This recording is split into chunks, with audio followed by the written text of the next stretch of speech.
Or, like, is he gonna beat her here? Let's see. He'd probably walk with, actually. And yeah, he can stay in this coat. Yeah. His role will accept it. Are these grabbable? Yes! Okay, it's Yes! drip. I'll take it. Because I think the alternative to the gray would be like, well, I can't have you just naked up in my gray. Alright, you can keep the clothes. It is just a Yeah, costume. yeah. Yeah, we can basically For her, start over here I and think float a little half a she little likes bit. to take the chance to be out of it when she can. So this is definitely like a little intro talk thing, and Marcus will be taking you through the gray and all that cute stuff. To basically start the narration sort of thing.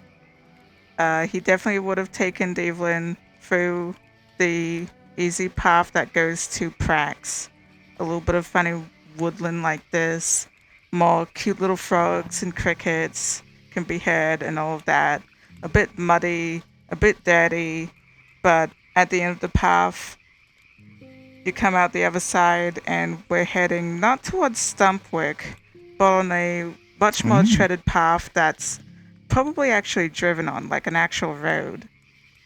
And there's a sign that Oh, says vehicle. Black Creek, and it's probably a town. But they don't go all the way to Black Creek. They veer off the side to a couple of dirt paths that lead to just like public lodging and things like that. They probably walk past a couple other folks here or there that have like their rucksacks and maybe some people on the side that are literally just there with a wagon chatting. It's actually quite casual and it's like on the fringes of society essentially. Okay. And then eventually we get here after basically passing a couple of folk, maybe just giving them a nod as like little courtesy, you know, and ending up at one of the public lodges.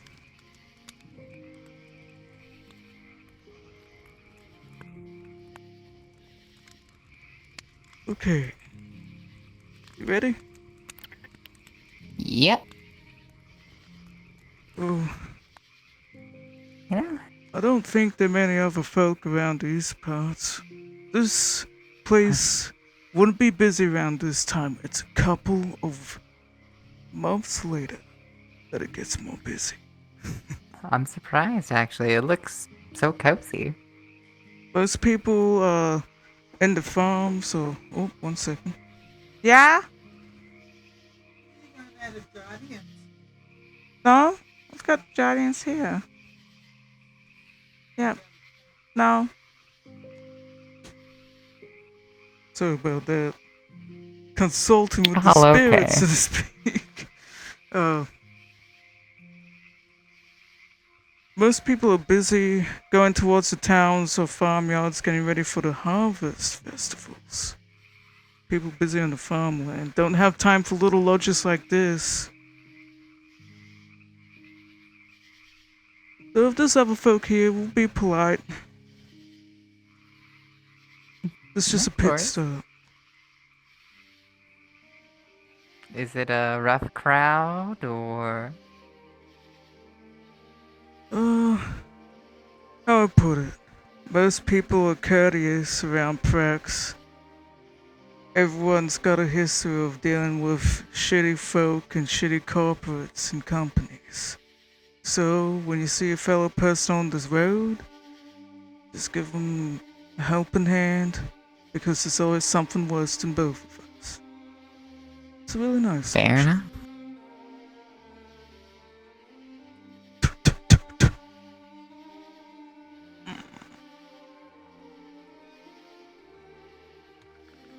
Hello? Passing through if anyone's here. Don't mean to wake you. Oh, that's adorable. Aww. Somebody likes to decorate trees. You know, for the longest time, I didn't realize that we had a similar culture thing. Okay? Because when I experienced Christmas for the first time in Svrp, that was surreal. People were using the stockings too. But instead of it being about Krampus, it was about a big fat man called Saint Nick. That's funny. Huh. We kind of have both in our world in a weird way. Hmm. They fight a lot. Oh. Alright, well. Looks like there ain't no problems with the neighbors or anyone being here. If someone's snoozing, they're fast asleep.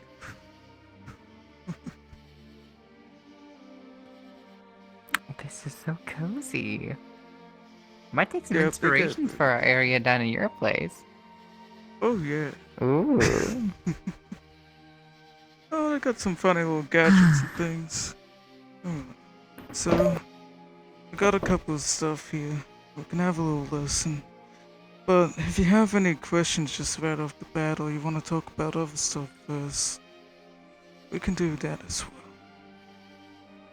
Good to have a clear head before we start doing things.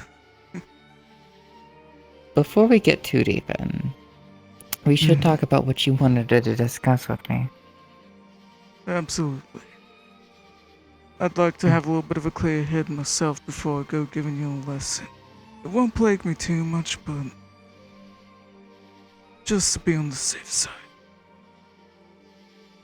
So, I feel safe saying it here because we ain't near Svrp at all. Ain't got nothing to worry about. I knew it was going to happen eventually. It's a precarious situation I was in the first place. I ain't just didn't know when or where or what it was going to be about. But I've got an obligation to fulfill. I ain't dumb. I know that Vice already knows who I gotta shoot. And he just wants to see if I'll go ahead with it. I have to assassinate someone. Ooh. Harsh work.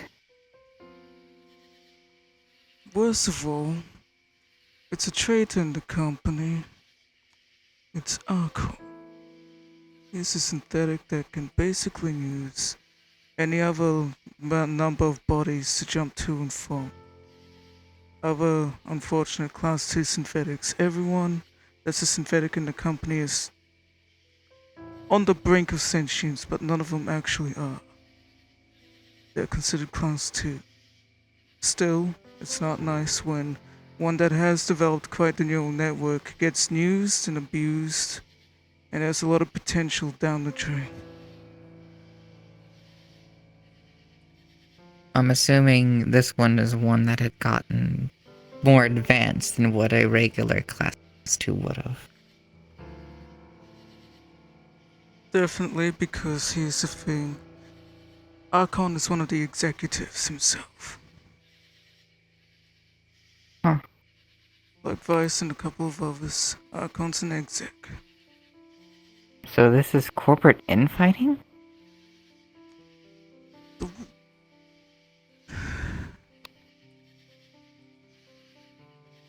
A little bit, if it wasn't for the fact that what Archon's doing is basically straight up corporate espionage and traitorous behavior. Yeah. The infighting and espionage aside, there was something that I discovered he did a little while back for selfish reasons, to find out more about himself. It put the entire system used for security called Predator System at risk. It rebooted it twice. I need you to know how integrated that system is with the entirety of Svrp. It looks after and maintains the ventilation, the water system, filtration systems, different electrical grids. He could have killed civilians. He risked the lungs of the city twice to find out more about himself. He wants to get other people and use them to infiltrate labs within Foxtech for his own benefit. He can jump between bodies like this. The only thing that's unfortunate is I don't think Vice... I don't know what Vice's plan is. He's given me his gun. He is giving me his gun to do the deed. That's pulling the rug under himself. Maybe he's got some other plan. Maybe he wants to cushion the blow. Maybe. There's definitely more to it. But all that matters on my end is that I go ahead with this and I have plenty of reasons outside of Vice and plenty of evidence to pull it off. I don't need to be found or noticed. I just need to shoot one of his units and then Vice will understand that is the person I point out is a traitor and he knows and we're both on the same end. Okay. So the point is not to kill him then. I was going to say, if you were trying to put a man down, just to then... shoot the traitor. And Vice understands who the traitor is on his end. He just needs to double confirm. And I'm that confirm. It's also a sign of trust. If I go ahead with this, no hesitancy, which I already planned to. Then Vice already knows and believes the fact that you have his back then, at that point, the moment you go through with it. Mm-hmm. Several things crossed off. The person he suspects the most at the top of his list is marked for death in a sense. Other execs can start pulling moves. All of that. Plus, There's it's also only a matter of something time else to until consider. that fella, Archon, tries to use those people he's trying to push to infiltrate places for him and get those fellas killed too. Who knows who else he'd endanger and to simply put trying to figure this shit out. I mean, he's already willing to kill civilians for what he wants. He's already put several people that we both know. Some of them more on friendly terms. One of them's my neighbor, for God's sake. They're all in danger, and they didn't know what they were dealing with. He's a devil machine. I wish I was able to protect one of them earlier because he made someone shake hands with him.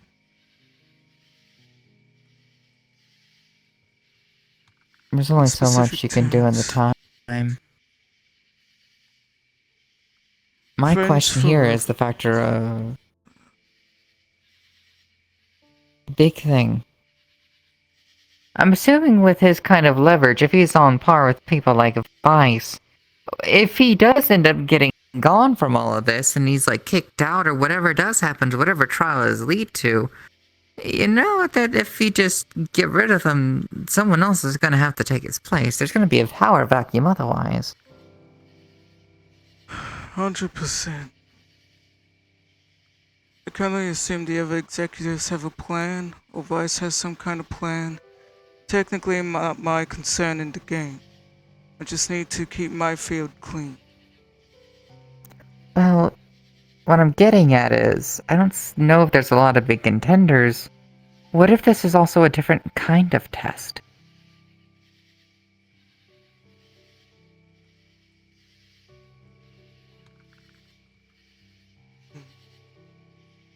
What are you implying? I don't know what relationship you have with Foxtech and Vice, but something tells me that in order to go after someone of his regard, they're not just gonna send anyone to do the damn job. There's a reason they're probably sending you. They're gonna send anyone to do the damn job. They're oh goodness.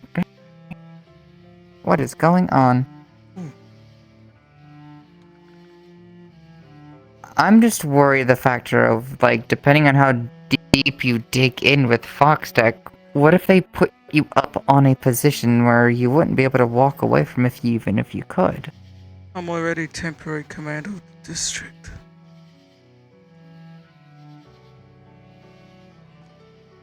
Guess you're already there, huh? Long ago, I made the choice, and it was a tough one. How do I put it? I don't think I explained how I got involved in Foxtech in the first place. Nope. I feel safe saying it here because we are nowhere near the city or there's physical technology. You know what I said about being sucked in by information? This has to do with the family of two, of course.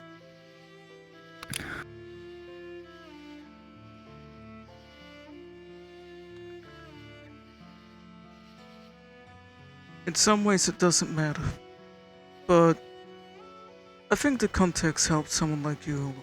You care a lot about different facets of my family and things. I think you deserve the context.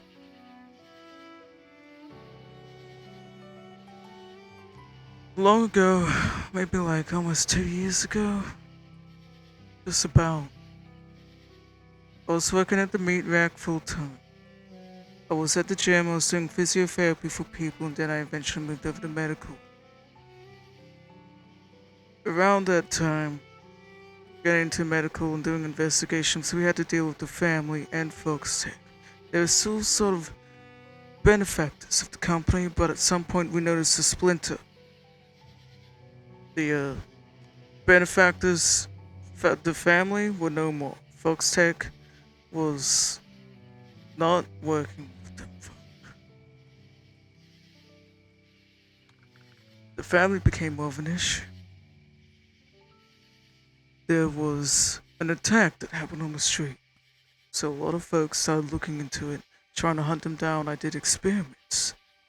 Lorelei had a medical. She's a dream dragon. That's where I learned my dream walking skills. Quite a lot. We delved into different things there too because they were trying to get into our heads.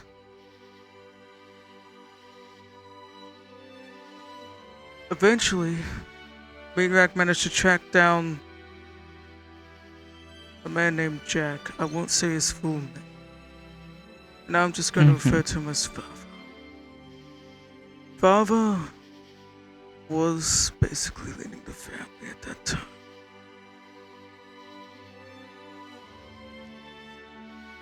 It took a lot, but eventually, those that went out there to deal with the family and Father managed to kill Father, kill several of the family members, and chase him off. It was dealt with, but it came at a massive cost. People were grievously wounded. Everyone came back bleeding and dying. The entire rep and ship was a mess. We were off our feet, running around like chickens with their heads cut off. We could not afford a moment of hesitation in looking after folks. But then I got a funny phone call from a family member.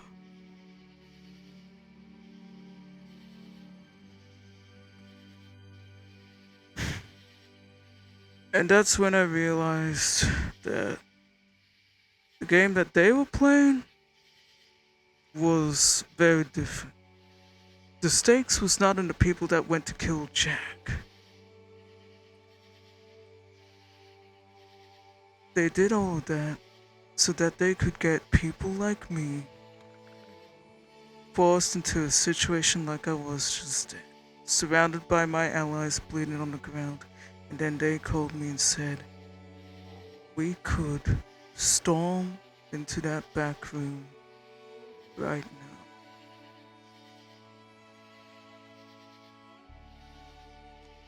You can prevent this. Only if you accept my deal.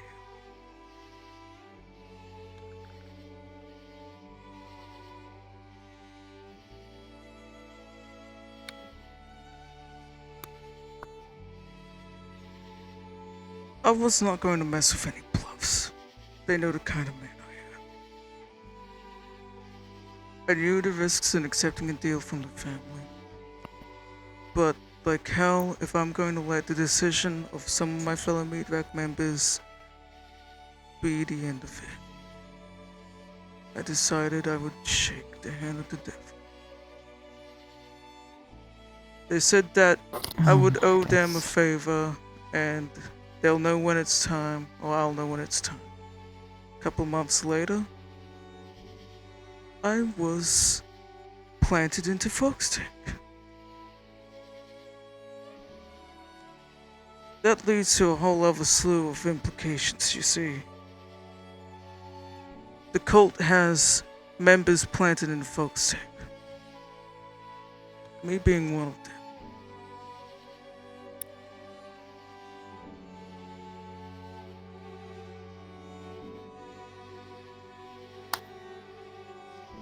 By all means, even under duress of the things like that, I made a deal, and I am a family member planted in Foxtank. But they could call upon you at any time to do anything to them. That's why I make sure I've got escape plans for everything. Like I've been preaching this whole time. You gotta become an escape artist. What Father could do to me won't matter. Nothing Father could do to me, at least. I try and keep Felix out of most of it, so that he hasn't have much to work with. I can help. I tell you this so that you are more equipped, and you have a lot of smarts and cool to be able to help Felix too. The time comes. And because you know the nature of how they play their games, you'll be able to look after Nikolai too. Your family as well. That's the kind of tricks they pull to make deals with them. They either break you down like an actual cult and put you together with fool's gold, make sure that the only hand that you can reach out to is theirs, or they will find a way to pull out the things that you care most to make you force your hand, like they did with me. They weren't gonna get me by breaking me down. I'm too good for their games.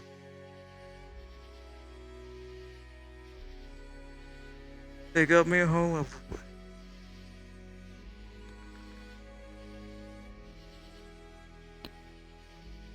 Huh. All that to basically explain that I'm in there because of all of that. And I don't regret it because it meant that all those people are alive. I'll make the best out of my situation. I'll play the game the best I can that I've been shoved into. It's the best I can do. What do you think of Foxtech itself? There's a lot of noble souls that actually work for the company. It's a tragedy, really. A lot of folk just like me, and I don't know if any of them have been tossed into the same salad as me. Family, forcing their hand, pushing us along, sudden sign-ups, or this or that. Some people, they just have history like me. Delinquent, outlaws, people just struggling to get by, wanting to have a family, had a family, still trying to find purpose. They couldn't look after their sons or daughters, they'll try and look out for the city.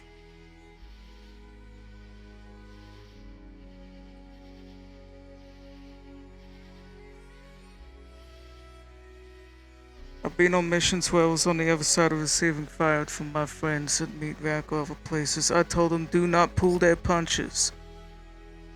Get the mission you sought out to do done. If you have to shoot me, shoot me.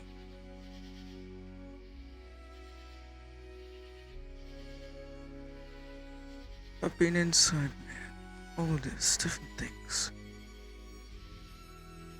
I have the information I can provide to them so they're more equipped and they don't have to make hasty decisions. And then on my end, I have a little bit of insight that maybe someone's going to get struck, and I can make sure, as the doctor on the squad, I'll do my darnest to try and save those people at the same time after everything's said and done.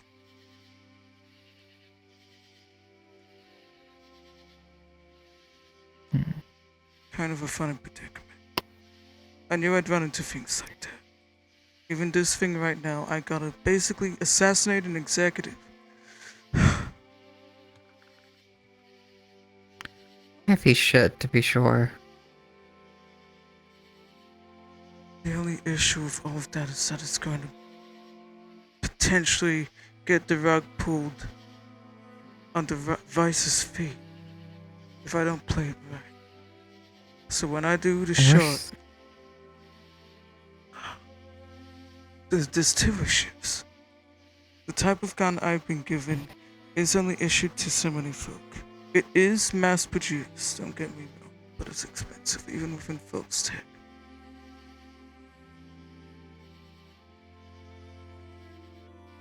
There was somebody out there on the streets, two different folk, that are known holders of the type of gun that Vice gave me that has one bullet in it. One bullet to shoot this person in the head. I know it's not going to kill them because they can jump to another body, but it'll at least mark the person, right? So there's 3 people I can think of that could instantly get framed for my actions.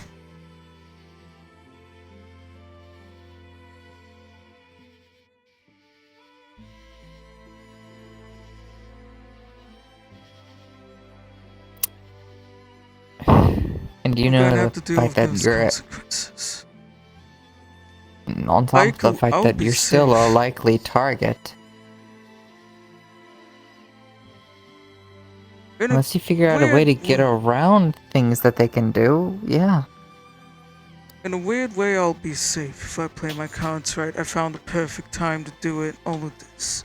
I know where I should do it optimally. I know what I can do to pull it off and have an alibi. I can teleport, I can levitate, I can hide in the shadows, I can run away. I can pull off the assassination. I just don't know who he's going to blame when he doesn't have me to blame.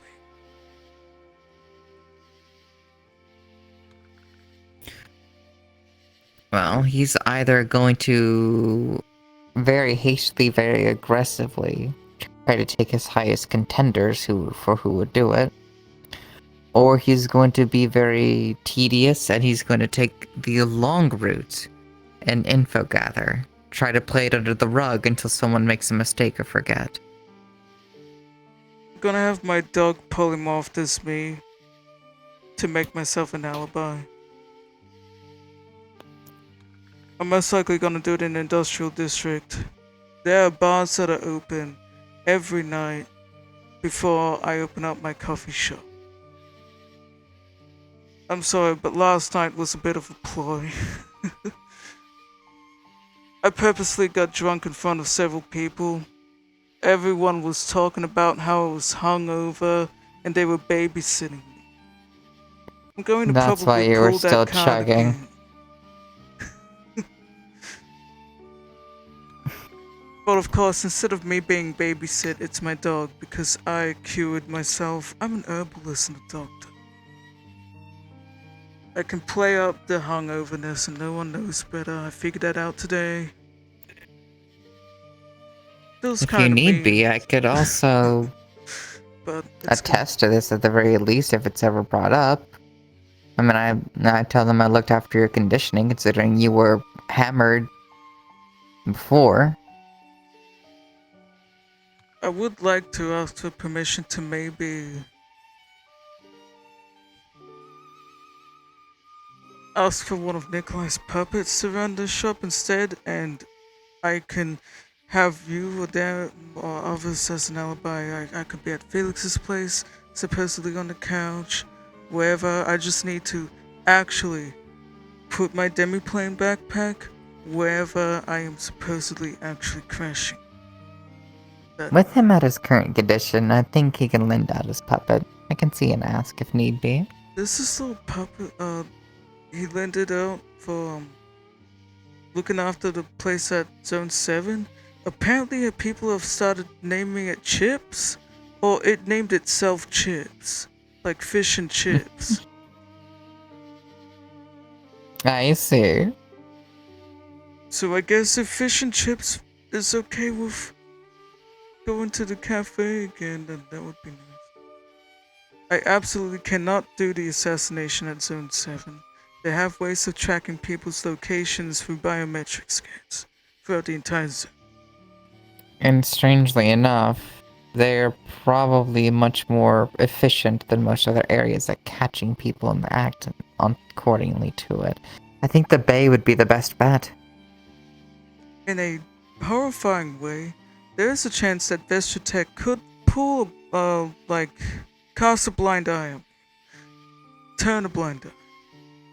Because they also got fucked over by Archon's espionage, basically trying to cut them a deal on behalf of Foxtech that would actually piss off all the Foxtech execs, so now Vestratech is in trouble. You need a middleman or you're gonna have the same problem. Too many people knowing about the affiliated plan. You'd have to have someone else talk to them. But yeah, in a funny way, Vestra may potentially just turn a blind eye to my assassination attempt because it technically works in their favor if the traitor that also got them in trouble is shot up. It's hard to say for them. Something about their level of efficiency, they may try to investigate it. Maybe they'll let you go and try not to talk about it, but something about their efficiency. There's also one other card I could potentially pull. Depending on what happens in Zone 7, and that's self-defense. Archon has an anger issue. If I think he is actually doing something to me and I've got footage and evidence and then I shoot him, I'll just make sure to use the right gun to shoot him. And it will kill him, but I can basically just roll for self-defense. If it ever happens, highly unlikely, but he has threatened several people already. And he smashed my table.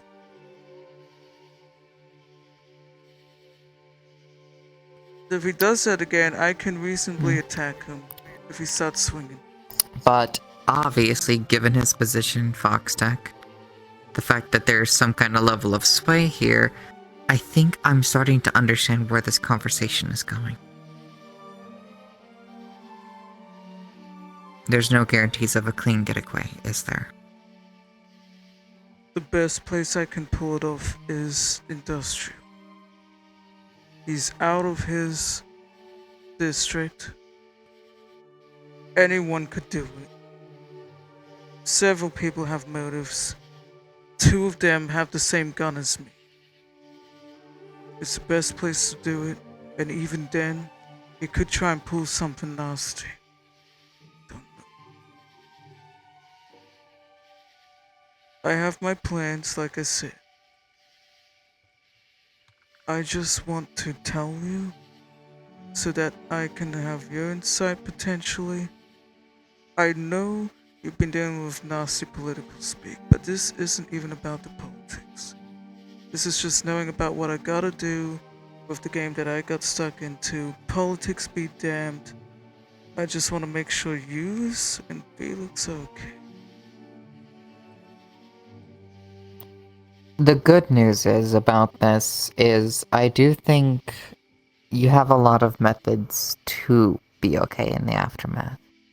He doesn't know enough about the Grey. You have your direct doorways, just in case.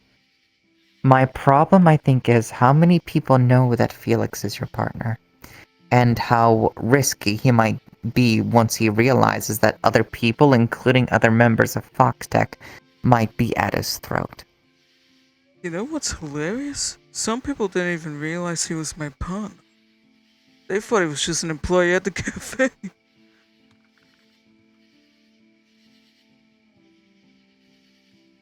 Part of me wants to laugh, but I also know it's to the biggest advantage right now that people are not socially aware. In a funny way, yeah. But it's still an issue to occur, at least in thought and process. How daring is he willing to get? On top of the factor of how vindictive could he be? Is he the type of person to realize that this was a one and done and simply let you go, knowing it might cause more problems than solution? Or is he going to do it because, how dare you pull a gun on me? Exactly. The only thing I need to brainstorm now is how to look out for Felix and you guys. I can't account for everything. Y'all have keys to the demi-plane to go back and forth, but I don't know how much I can rely on that. Fox Tech has planar tech. I can't hide the gun that I used there, and I should probably hide it elsewhere instead of on my person. If they try and scan me, I'll find somewhere to put it. I'd need to return it to Vice eventually. Better that device destroyed and lost, especially with any connection to you or Vice, than it is in someone who scans its hands. Worst case scenario. Burn it. Like actually put a burner or something on the gun. I got some things I could do there. For Felix, I've been thinking a lot about the village mentality I've been having for a long time. One that's been put to me by Nikolai. The people that I trust the most and care about the most, and hold responsibility with each other for. I think maybe inviting Felix and them out to actually spend some time to get their minds away from the troubles that we've all had would be really nice. And at the very least, mayhaps even ease some of the burdens that this might put on them. Maybe Tara and all of us, Nikolai, could actually go out and try a little baking exercises and stuff. I think it would be nice. Protection-wise?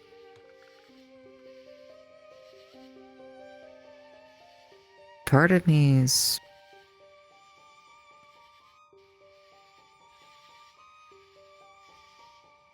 I know what I can rely on, should anyone try anything funny. I've started to make my own plans, you could say, for when worst comes to worst now after what happened. It's a little solid, but it still has a couple of kinks to iron out. But it will get someone to safety if I need someone to get to safety.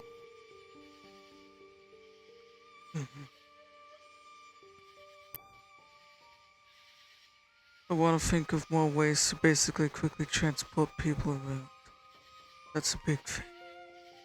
I've got my vehicles, I've got these half-stone things. I don't know how waystones work, but there's the one Nick has. I don't know if he had plans for that. There's the gray, but you have to travel all the way to it and then go through it.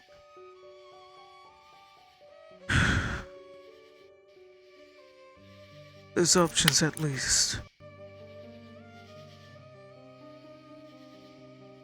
I hope that explains everything. I hope it gives some food for thought, but at the same time, I don't want it to be stressful. I think it's just a good brainstorming thing. I got all my solutions there and things I can just build upon.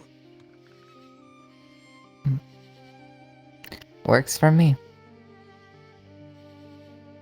If you have any cool ideas, when this is I'm opening. a couple. First things first, though. When you do get back, I already know you want me to watch after Felix while you're away. However, it is also going to be a big red flag if you're there for too long in your absence and they start to actually take a genuine notice to Felix. And if they notice that he's not around you and they figure that out, Oh, I plan to only you can slip away only for a be couple of hungover. minutes. Okay. I was gonna say, I thought it was gonna be like days. Like, what Don't- happens when we tell them the day I part? Here's the thing. Dogs being my alibi, I do the thing, pew pew. Couple of minutes later, I switch places with my dog and it doesn't have to pretend to be. Okay. It works. All of it works. The thing that we have to take into consideration is I wouldn't want my dog to have to pretend to be me for days. lifestyle. You need to think of the genuine lifestyle that you and Felix are going to want to maintain from this point on.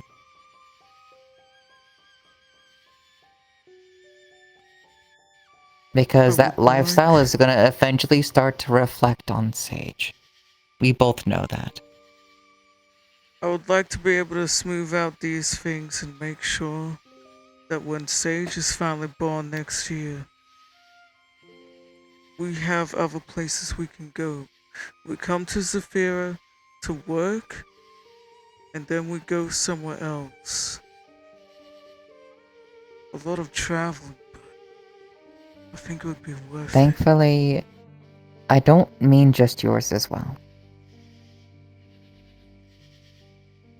We're practically going to all be family now, at this rate, given all of our situations and conditions. I think I've started to think about what sort of lifestyle I want, including the ideas and oppositions I would have to it.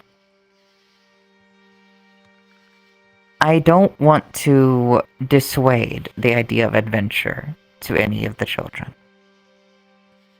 Even if as dangerous as it can be or will be, I was given the right to choose. I would still want that for all of them. So I think maybe at some point, for the people that we both all come up with, maybe it's a good idea for us all to sit down and see that if we are to make our own little village in our minds, I suppose in this case, who's all a part of it? And how comfortable we are being with our current lifestyles and keeping up with each other. Very much so. Where I come from, or my family, the estate was a really small kind of family. What I saw out there, what the commoners had in Rookville, a village, a large community, multiple kids, growing up together and sharing their experiences. Also the quaint message that your life does not change when you start parenthood in a funny way. You can help raise the next generation and keep following your dream. It seemed like there was a lot of sacrifice in the estate. Everyone was for one legacy.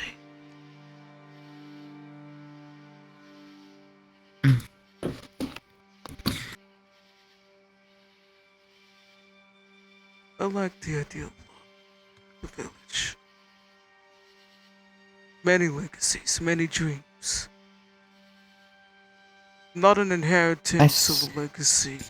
It's a choice. I still believe in my dream. Hell, I think I'm actually becoming an advisor to it now. But how I do and conduct myself with my dream has changed. I did things wrong. I have to accept that. I had to accept that a lot of what I did and what I came to at the start of my dream was out of a lack of care for myself. And I can't just do that anymore. I had to find a way. I used to say that I will be the splotch of white paint on a black canvas to turn the world gray. But One white splotch isn't enough anymore.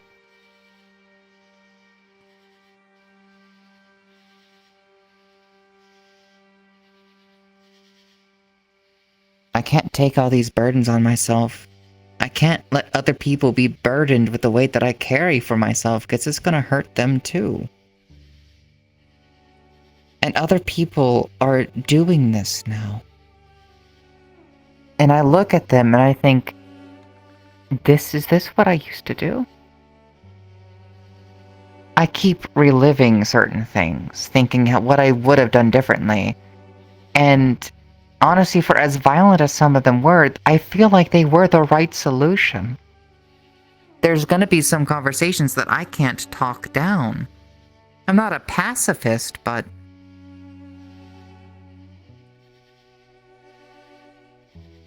why was I so Would willing you to throw agree things with away? me that when you look into someone's eyes, you can see a whole other world?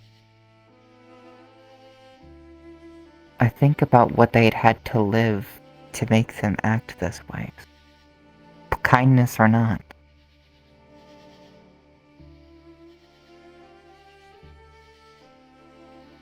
Do you But see a whole other world in someone's eyes?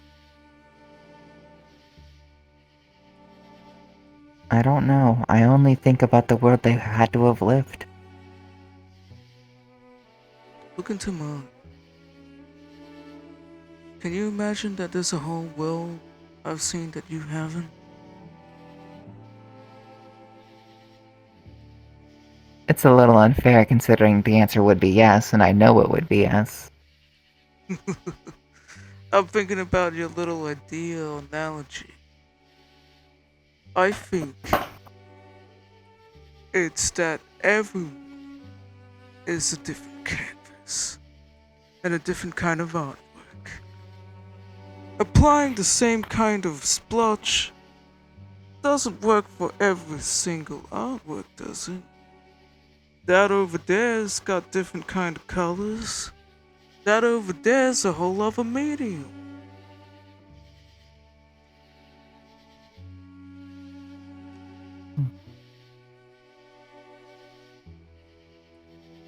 Maybe I need think more you paint. need to use more than white.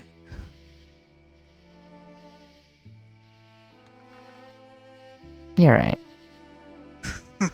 I don't know what that looks like, but you tackle me differently to how you tackle someone like Wallflower Nikolai, right? Because you've got a little glimpse into their worlds, right? You know what their art looks like. You know what their world looks like a little bit. Intuition will tell you what kind of brush and paint you need to use every time. You get more of that over time.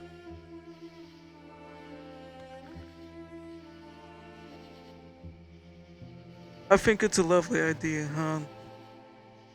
You'll become a better artist every time. Trust.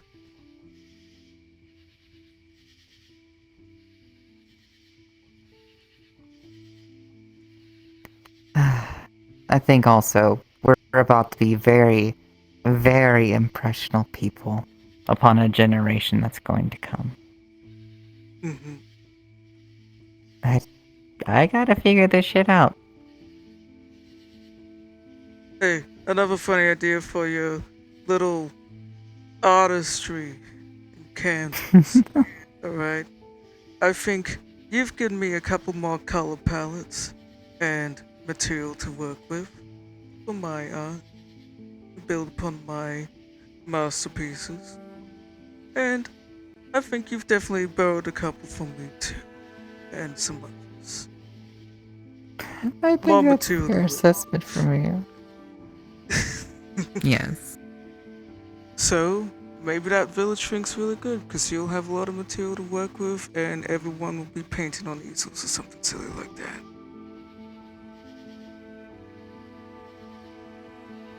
I feel like you'd be a sunflower. Funny you say that. Right. Well, I definitely want to say that my chest feels a lot lighter. I'm ready to tread in heavy places. How about Agreed.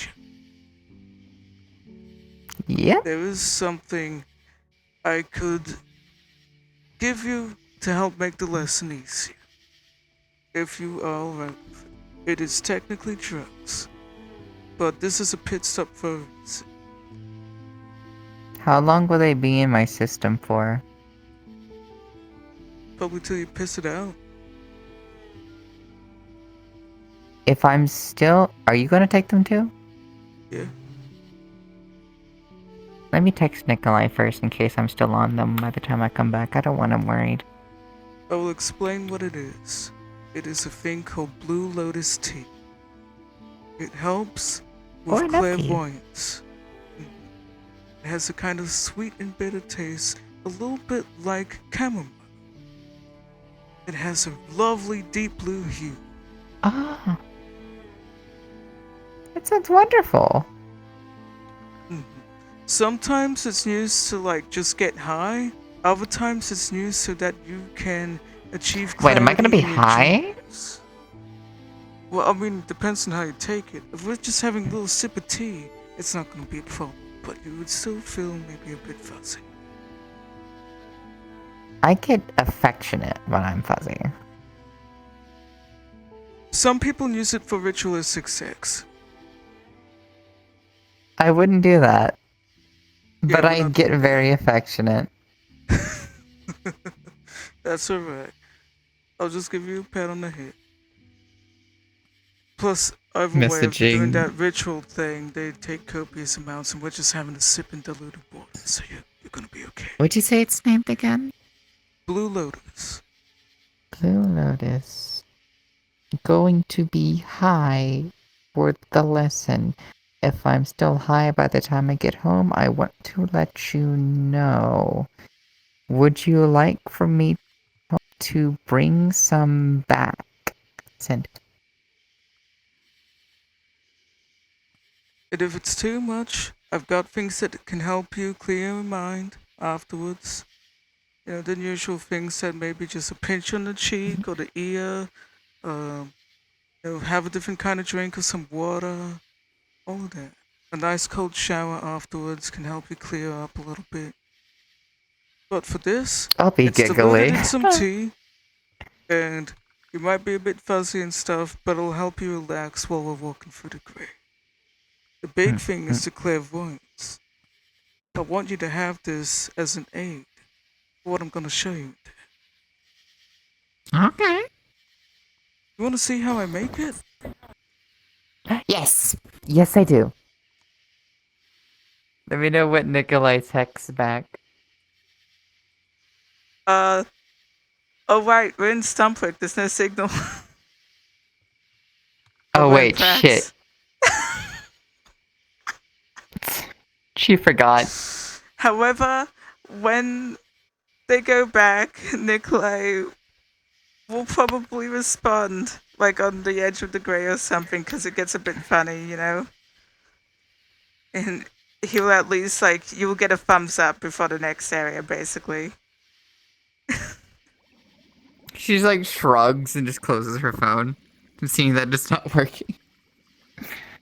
Markus would produce a small little pouch and unfurl it to show you basically these dried up, crumpled, purpley blue, like an azure blue sort of leaves crumpled up. I've crushed these down and all that, and you can kind of get a little smell for it. It's a little bit pungent, maybe a little bit of a lavender hint there.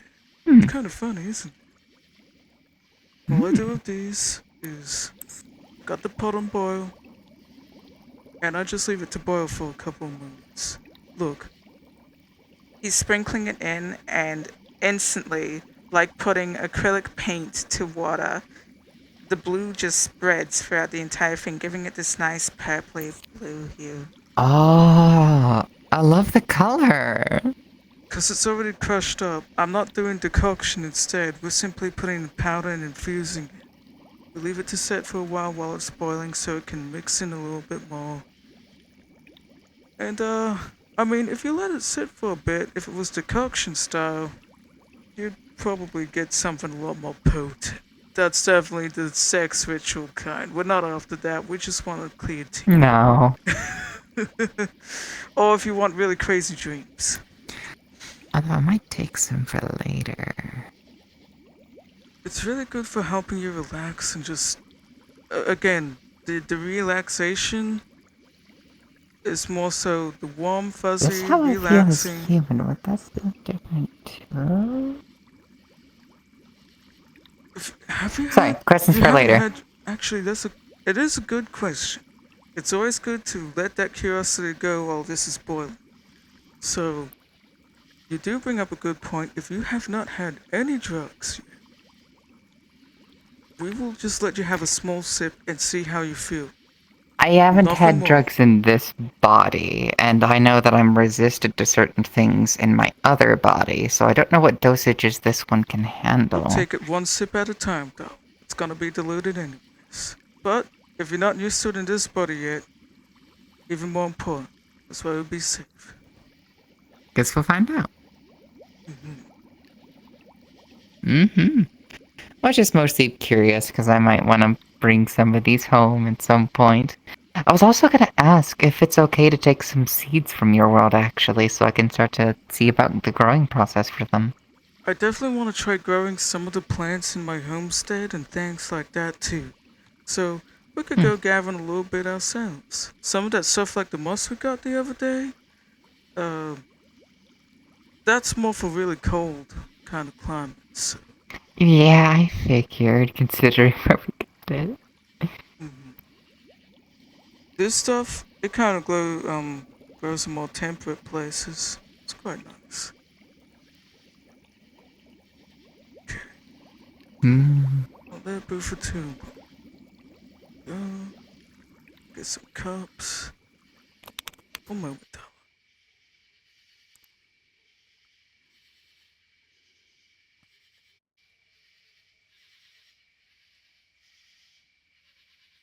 Do they got them little cookies? They do. Alright, very important. You're a doctor, right? Yeah. Out of character, the mark would already be on her, yes? The gray, yeah, let's say on the chest. That's like the mark of death, like the gray Right. thing. See, can I show you something medically? Alright. Yeah. It's never I need occurred to to me let the because I pot never cool had to down change anyways. clothes when I'm in this world. I,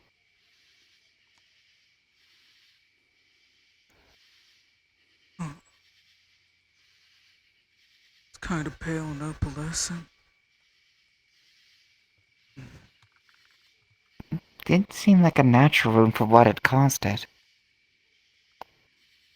Definitely has the kind of Or at least shimmer an certainly not a unusual kind of scar. scar can get. Mm. So that too, I mean, it's not uncomfortable or anything. Weirdly enough, no, but I noticed that when we were adventuring, that was where I was feeling that chill and that, like, pressure. It I was thought that it was same just, spot. I thought it was maybe the air, but did you feel it there? Is that Specifically, yeah, here. okay? A bit more of a personal question, given what you told me before. When Mm. you died, was that Mm. one of the things that was a mortal wound? I was fired and shot 4 times in the same spot, and that was the same spot. See,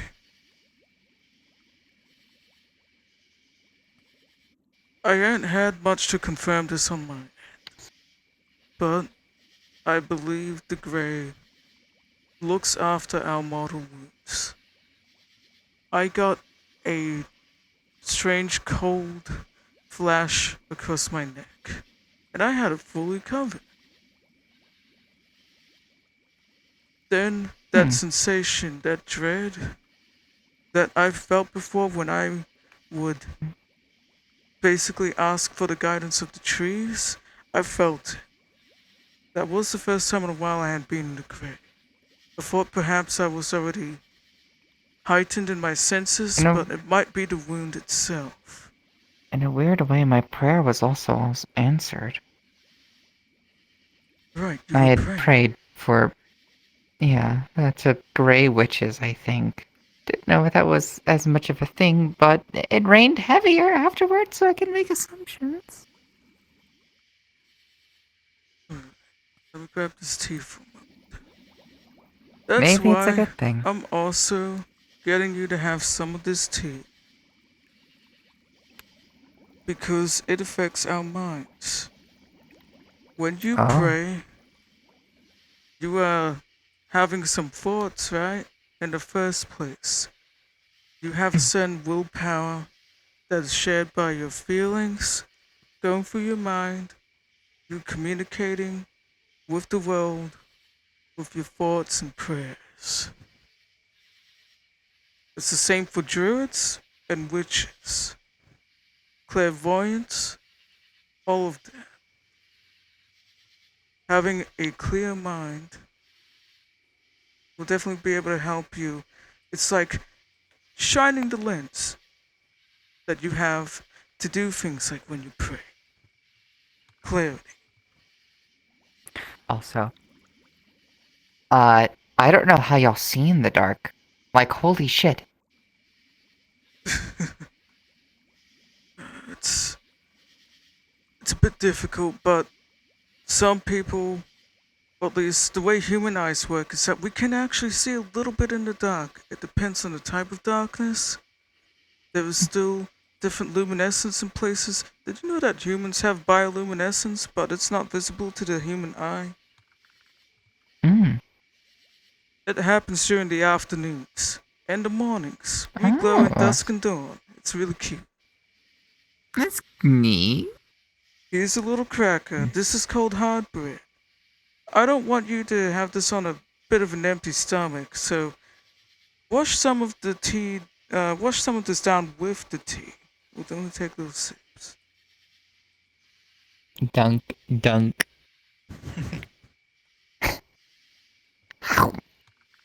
What does it taste like? Definitely a bit of like. So the hard bread is a little bit salty, a little bit bland, but with the tea, the Blue Lotus tea, it adds a bit of a buttery sort of thing. It's like a supplement for butter, the Buttered tea bread. itself. So it then also softens the hard bread a little bit, but still leaves that crunchiness. So you've got this kind of nice sort of salty buttered, like margarine hard Mmm. bread sort of sensation to the cracker. Mmm. It's like buttered bread. Damn. Land on its own. Eh. Wait, maybe after that bite, okay. Let's just wait to see how you feel after those two dips.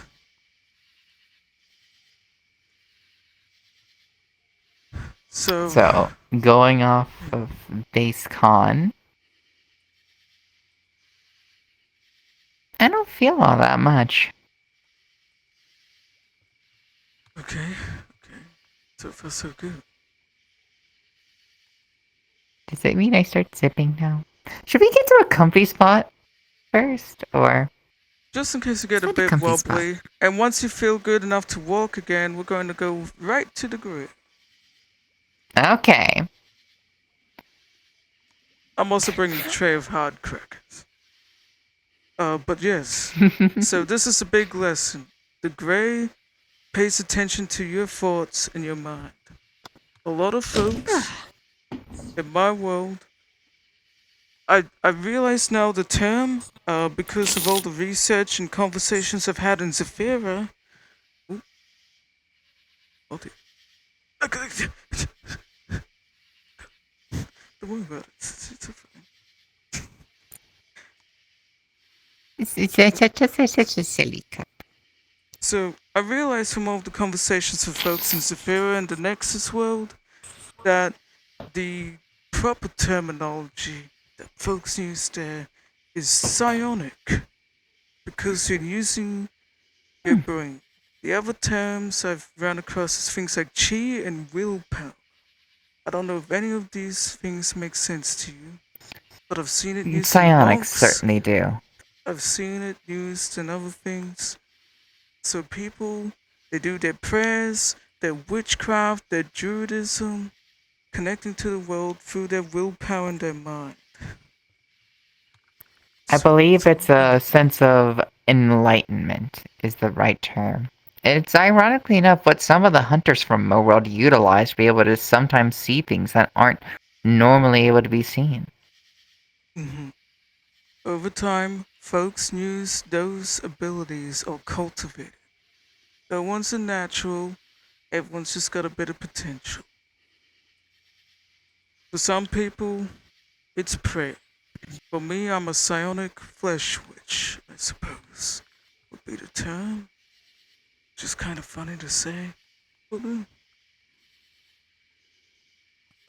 Hmm. but that is why I believe a place like that that pays attention to the psyches of people, the great, connects with people. When you prayed, it heard you. You use psionic abilities there. We call the skill in general in my world here mystic abilities or mentalist abilities. Hmm. I guess I gotta think it then. You feel okay taking another sip? Uh, Go ahead, actually roll me a 1d20. She took a few sips. Alright. Let me get the little dice roll in my server.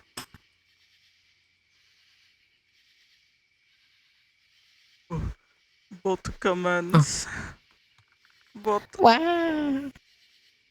Whee. Roll 1d20.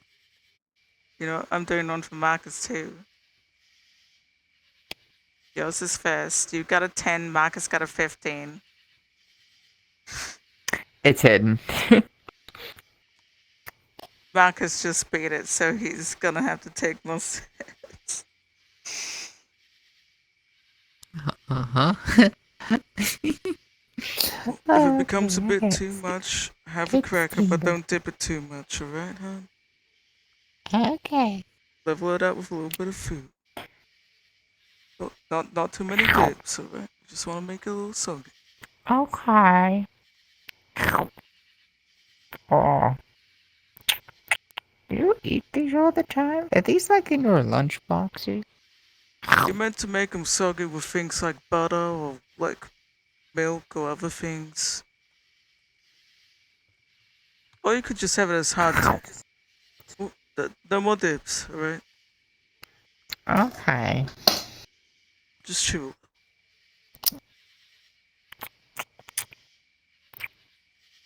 So, There. all that because of what you explained about praying and the weather change, just say all those mind abilities and mentalist and mystic abilities, you tapped into it already. That's incredible, hon. Good job. Yay. I suppose maybe in your world it's not too hard of a concept. For other folks, it might be a bit fun. It's a little weird for me. Mine came from my heritage and bloodline, so it was something that I had to innately learn as a part of myself. But ever since I started learning an outward perspective, it's interesting because it feels like it's like the same concept, just a different method.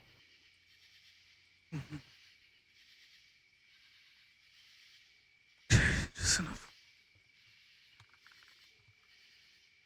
You feeling a little bit more relaxed? Like your thoughts can flow? Like you could just be a bit sleepy or start daydreaming easily, no worries? Your head's like a lion, man.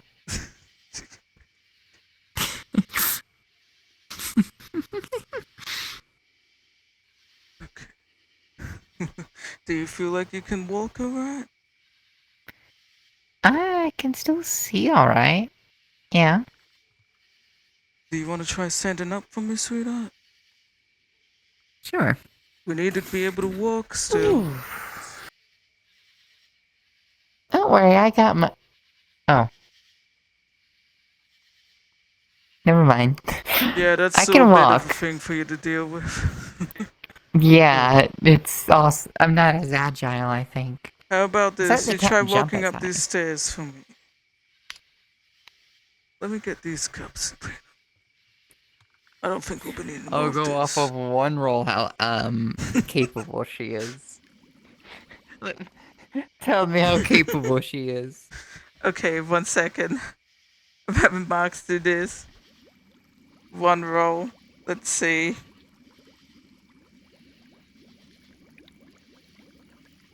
Roll d20.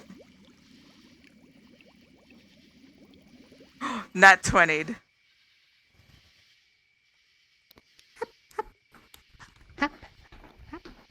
Alright, you know what? Perhaps, in a funny way, because you're not thinking about it so much, it kind of just comes naturally, and that's part of the charm of the Blue Lotus tea. Helps you unlock your potential a little bit. Congrats. I want to scritch your hair. Alright. Now, while we're making our way, I have another thing I want you to think about. Do you have a Okay. mantra? You know what a mantra is? Explain it to me like I am baby. Alright. How about instead of using fancy mantra terms, you got a quaint little saying that keeps you a little grounded, or every now and then you say when you think things are getting a bit topsy-turvy to kind of bring you back in focus. So, something I that have helps you focus. Say, 3. alright, let's hear one of them. Okay. The first one is the situation is never as bad as your mind is trying to make it out to be. That's a pretty good one to start with. The second one, Dad says I'm not bitch made. I'm not bitch made. That might be a pretty important one to use too, given the context that you might find yourself in sometimes where things get a bit scary feeling. And the last one was, I believe, something my mom used to say. Being worried and scared does me no good. Think. I've got something similar. Panicking ain't gonna do me nothing. Mm-hmm. Put your head back on your shoulders. Panicking ain't gonna do me nothing. Put your head back on your shoulders, Marcus. When the going gets tough and you think you're having a bad trip, start using your little mantras. When something's a bit hard to Yeah. get your head around when we're walking through the gray, start using your mantras. She gets stern sometimes and say that you're a Demeter. You can do a lot. Like I am a glow. I have a lot of potential. Time to prove it. Yep. Okay. We're gonna go down the Adventure. path again, and there's gonna be another path we start walking on. You ready, hon? Mm. Once we get a certain way, I'll have us stop, and we're going to do a little bit of meditation in the field. Alright? You can hold on to my arm if you need to. She's swinging your hands with her. And Marcus would basically start walking her to a different path. It's a bit of a lengthy way, like how they were walking before, but they're basically going back through the grey the way they came from. Or so Mm-hmm. it seems. And I will explain Yep. that as they're walking all that way,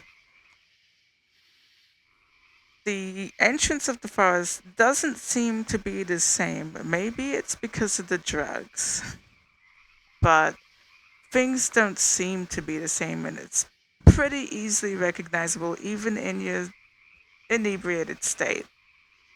Honestly, with her gremlin ass mind, because she's relaxed, actually. She reverts to gremlin when she's relaxed, by the way. She'd be like, oh, maybe it's gonna welcome us more. She's literally think it's gonna welcome them more. Oh, I forgot to load this one. Sorry. Uh, so we're gonna start here. It'll be You ever see how they walk and do things in The Wizard of Oz? Yeah. She's literally frolicking. Oh my goodness. Like,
bum bum bum be dani dabby bum bum be dum bum. Sees it's dark and rainy. Nah, it's fine. Alright, you ready to continue? Yep. Okay. So I'll just have this little flame here while I'm narrating, and then I'll have it go away or something cute like that, because I'm like, yeah, why not? So, as they walk down the path, it's apparent that it's not the same as it was before. The trees shifting. Perhaps the drugs were a bit too strong because the trees appeared different or wobbly. And even though you know it was the path you were both walking down before in the gray, it's led to a completely different kind of clearing before. A similar thing, you expect the clearing, but it's just not as it was before. Like you're seeing things a little bit differently. Did you change just for us? That's sweet. You alright? Oh yeah, I just noticed everything looks different. Indeed it does. So, we're going to walk a little bit, get a feeling for this. Do you want to pick Okay. a direction?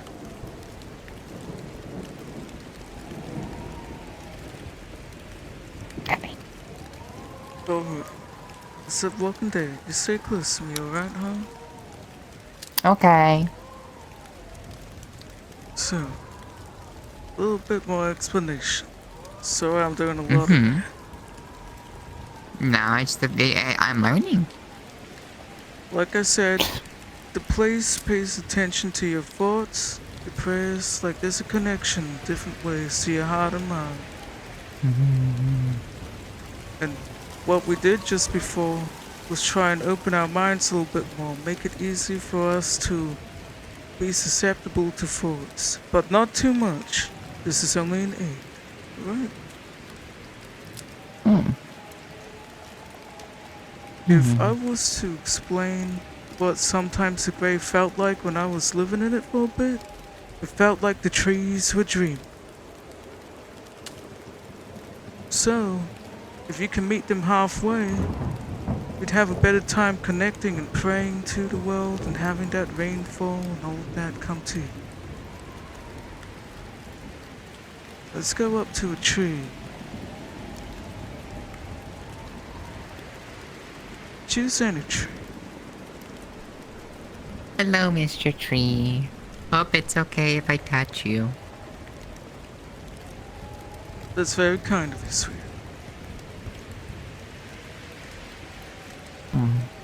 Be gentle with it. And just focus on it. Think about different things. See what kind of thoughts connect. How are you feeling? There doesn't seem to be a response right away. But Again, perhaps it's because of the inebriated state. You think maybe there was a little bit of a creaking or a croak of the bark in response. Apparently they're feeling creaky. You tired, fella? Mm. Some of this stuff has been here for so long, it's like having a stiff neck. Oh, goodness. Hmm. Should we try another tree? That was fun.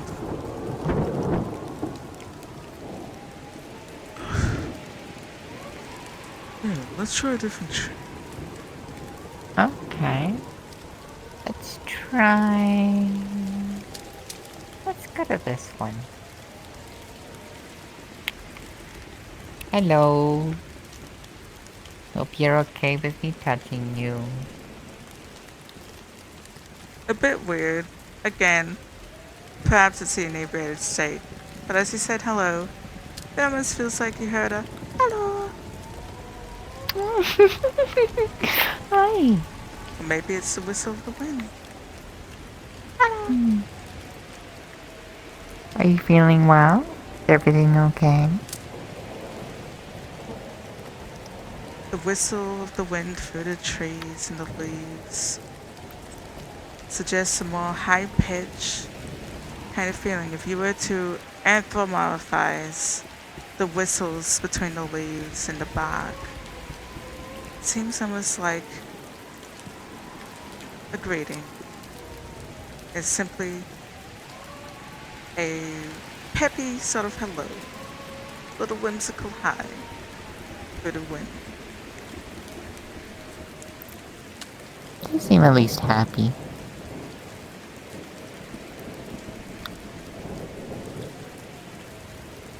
Even though this place is dreary, it seems like the general sensation around here is quite pleasant, which is funny.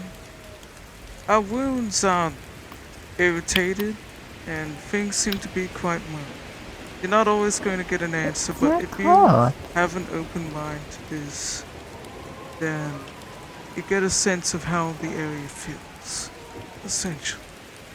There were forts that passed through here. Every single ranger up in the world carries memories, right? She's trying to be affectionate to the tree. The bark almost feels warm. Hmm.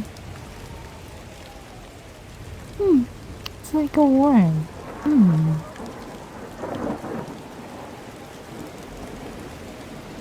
Another thing of note, which is kind of funny, is I'm going to reference Kira's stream stuff. The concepts or the whimsical and flow state nature of the very first lesson kind of applies here in some ways, or perhaps you might get a sensation for that. Completely up to you. But it's sort of that thing of like, not everything makes logical sense. And especially with the inebriation or your mind being more open to how the world is saying hi to you and different, generally just neutral feelings are coming across in the grain. It's basically a similar thing, if that makes sense. You get the gist of it.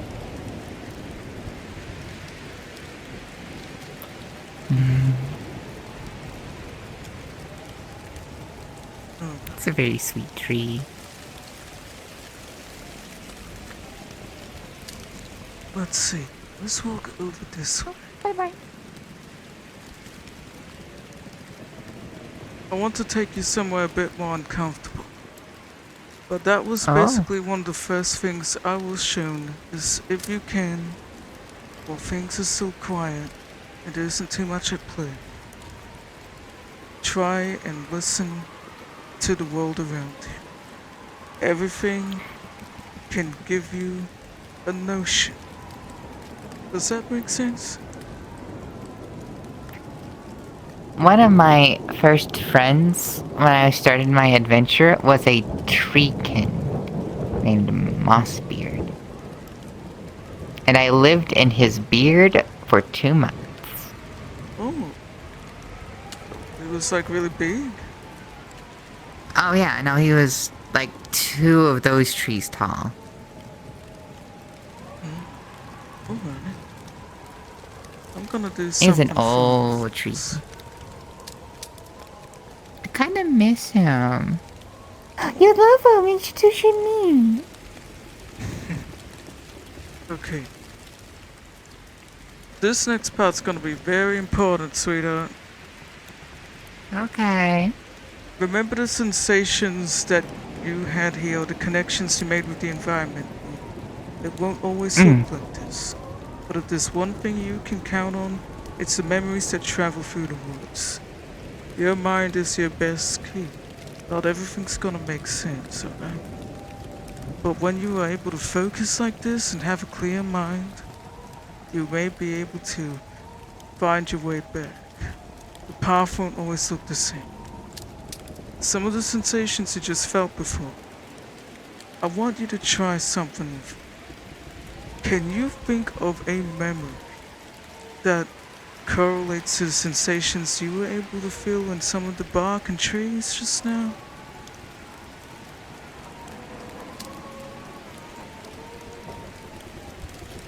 There's a theme that'll come to mind. For me, it is comfort in a warm place.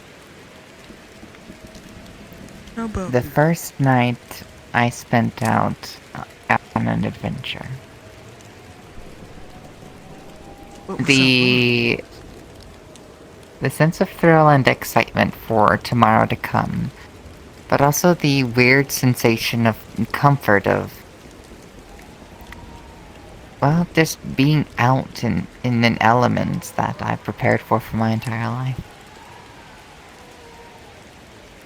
That's excellent. The start of a chapter. A warmth at the beginning of something. For The me, I'll excitement choose for something tomorrow simple. matched with the satisfaction of the day.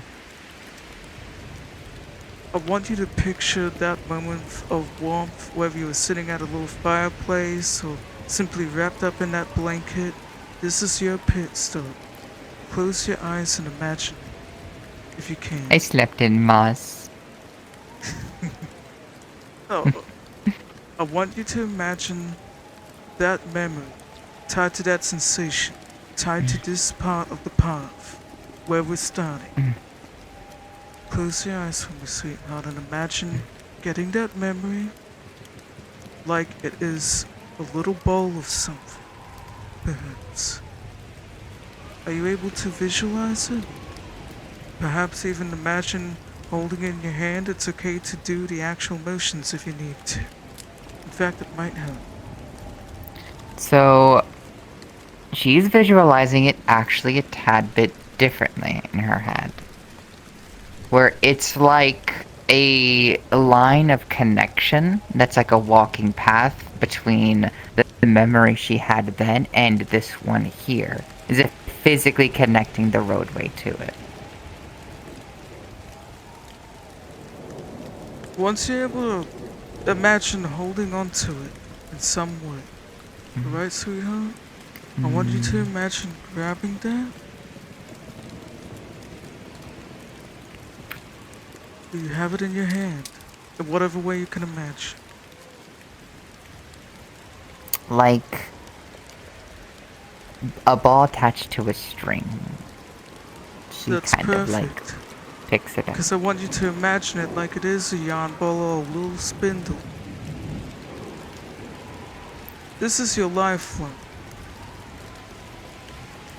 If you can remember this thing, whether it be you drawing something or laying out a rope and putting a little bit of string here, I want you to imagine that as we start walking deep into the woods. Understood?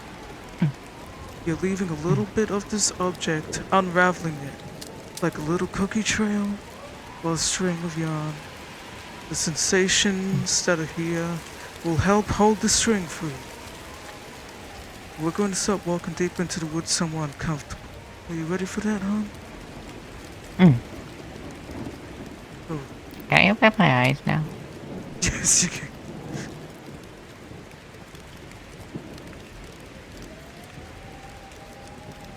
Give me a moment. I gotta be very particular of how I think about this. Otherwise, we could get separated, but if that happens, I want you to think about the little lifeline and what that looks like and follow that sensation of fear.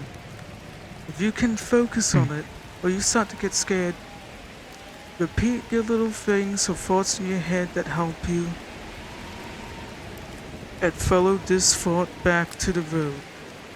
Once we start heading back that way, you find yourself in a similar place, or you remember that tree, you wait for me back out on the main road, alright? Okay. Now let's see.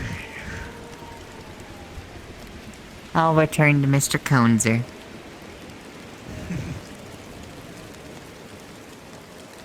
I gotta think about this for a moment.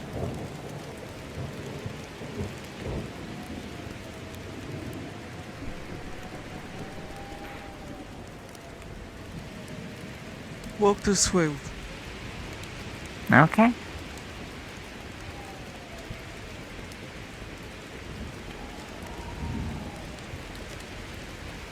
If you or others ever get lost, you just try and help them make their own lifelines, threads. If you can keep notes of sensations in different areas, as silly as it sounds, it might help you. It may not always help, but it's always a good tool to utilize anyways. Okie dokie. It may be hard to do if you're not inebriated. Like I said, it's a tool to assist the Blue Lotus team.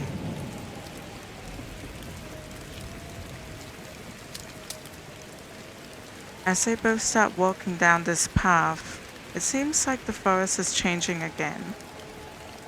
In this direction, there's more croaks of the bark creaking in the ground, in the trees' bases. The swaying's more intense. And then the rocks and the crags start to become more geometric.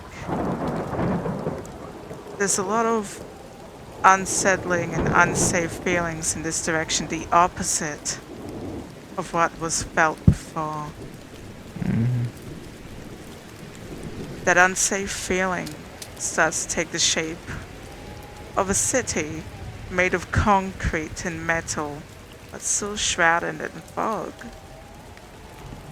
How it goes from a forest of trees to a forest of concrete pillars is strange. The transition is bizarre, but Markus says to keep walking forward anyways.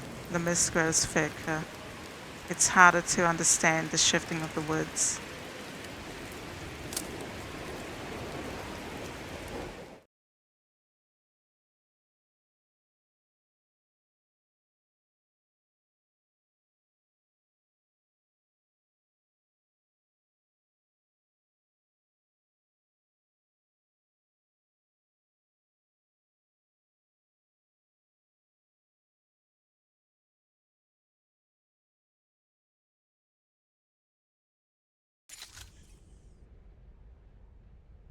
Rest by the fire. I What do you have a think so far? question. Ooh, yes. I like the lesson because it honestly does remind her quite a bit of her first steps of the journey that she went on her first adventure, which is a comforting feeling. Now it actually comes to the slight question. How would the gray affect her? Or would there be any differences if there was a soul remaining dormant inside of her? So, that other soul could also have thoughts and things as well. Because of the kind of soul it is, I think it would give her another level of protection more so than anything. If I'm understanding it Would right. would possession still be possible in your world? In this way, the thing that possesses people the most is themselves. If that makes sense. They're they're different sides essentially. That's kind of the thing with the gray. It gets different parts of you, not necessarily always bad, and exaggerates them, and it can sometimes be possessive. Hence the things of again, going off of Moon Scorch from something like Fear and Hunger, it gets parts and interpretations from the person themselves, how they see themselves, how they think the outside world sees them, symbolism, and all of that. But at the end of the day, the beast that they turn into is ultimately a creation of their own making, right? That's the kind of thing that I like about the gray touch, or any kind of gray scorch, kind of moon scorch creatures and things. It's the horror that you're looking at a terrible reflection of yourself, or something terrible and like a air quote evil version of yourself, and still realizing, looking at the actions that one's committing, that that's still you. That's the horror of it. You can imagine yourself doing that. It's not that unrealistic to the character. That's the idea. I can imagine Divalin, if she gets far gone, would become both a protector but a judger in an area of a forest. That feels like something that she would be set on a path to do at this point, potentially. Mm-hmm. As for the other Also, spirit and understanding the nature of it, it's completely up to that spirit whether or not it is basically along for the ride. It won't be affected or possessed or anything. It can't possess in any way. It might be part of the story or the influence that helps drive the change or be a catalyst, but it wouldn't be the one possessing. Okay.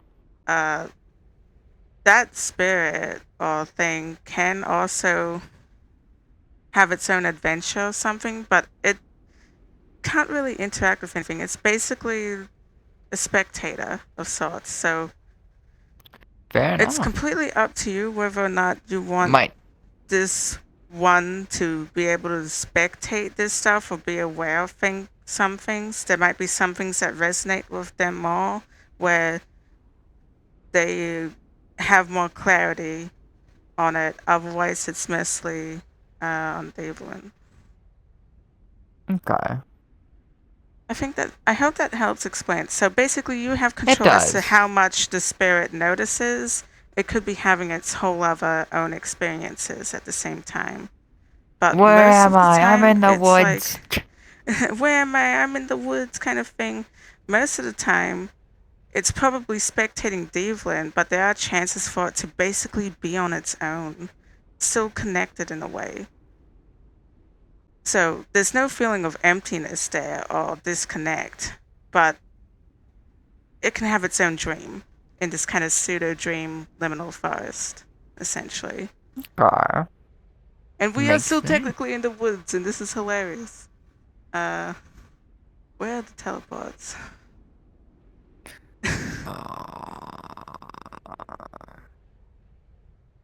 Are there teleports here? Or is it just the big doors? Oh, it's the big doors.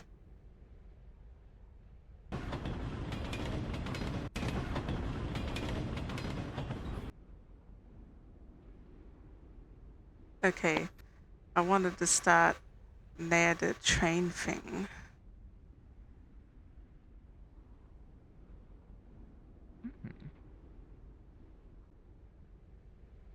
So I think you can gather a little bit. Markus was heading towards a feeling of unsafeness and negative feeling, and we are suddenly in a place that looks awfully like Svrp.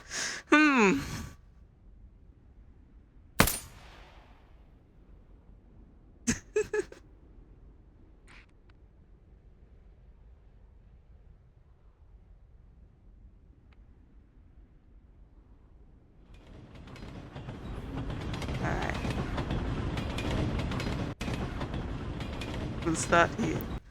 You ready?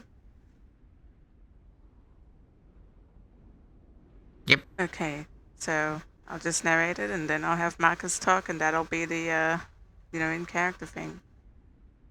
So as the two kept walking through the forest, that mist started to set in. The world was obviously changing. The trees around you start to feel like they're towering, dark and shifting. And then, just like before, the rocks and trees seem to be more rigid, towering, taking more the shape of concrete.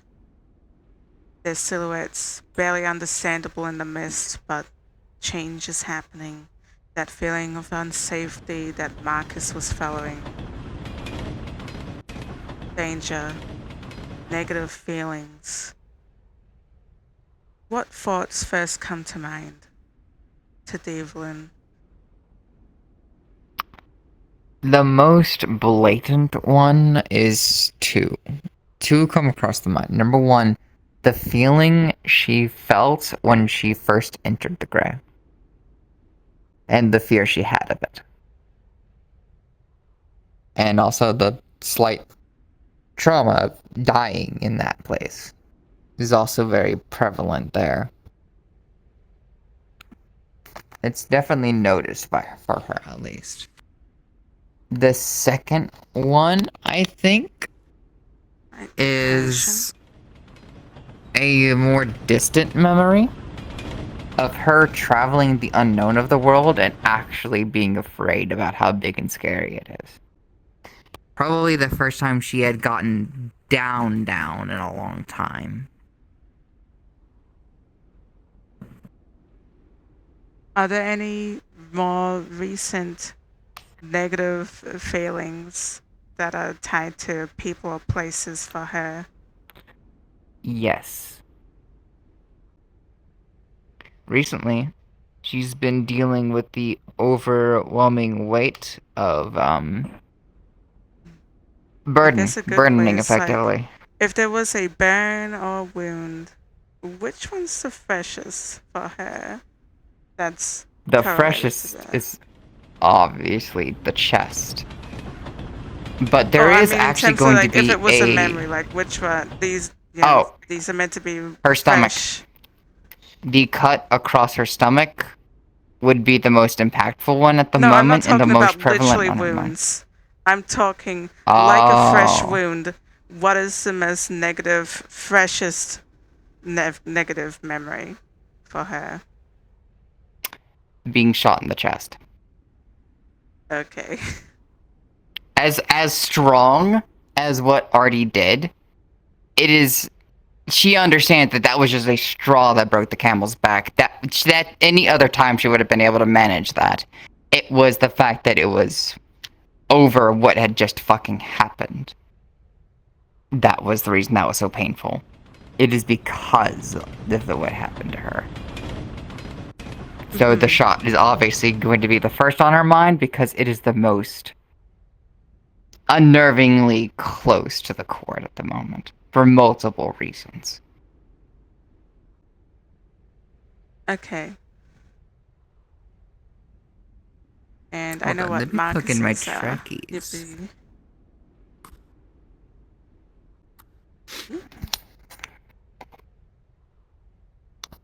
Trackies, come here.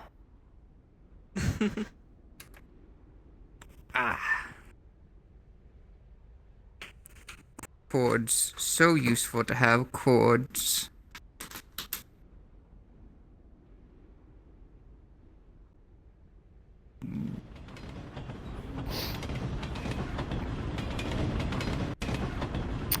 Noticeably wise, is everything like a one-to-one for here for the most part? Or is there tiny details from your world that she might notice otherwise?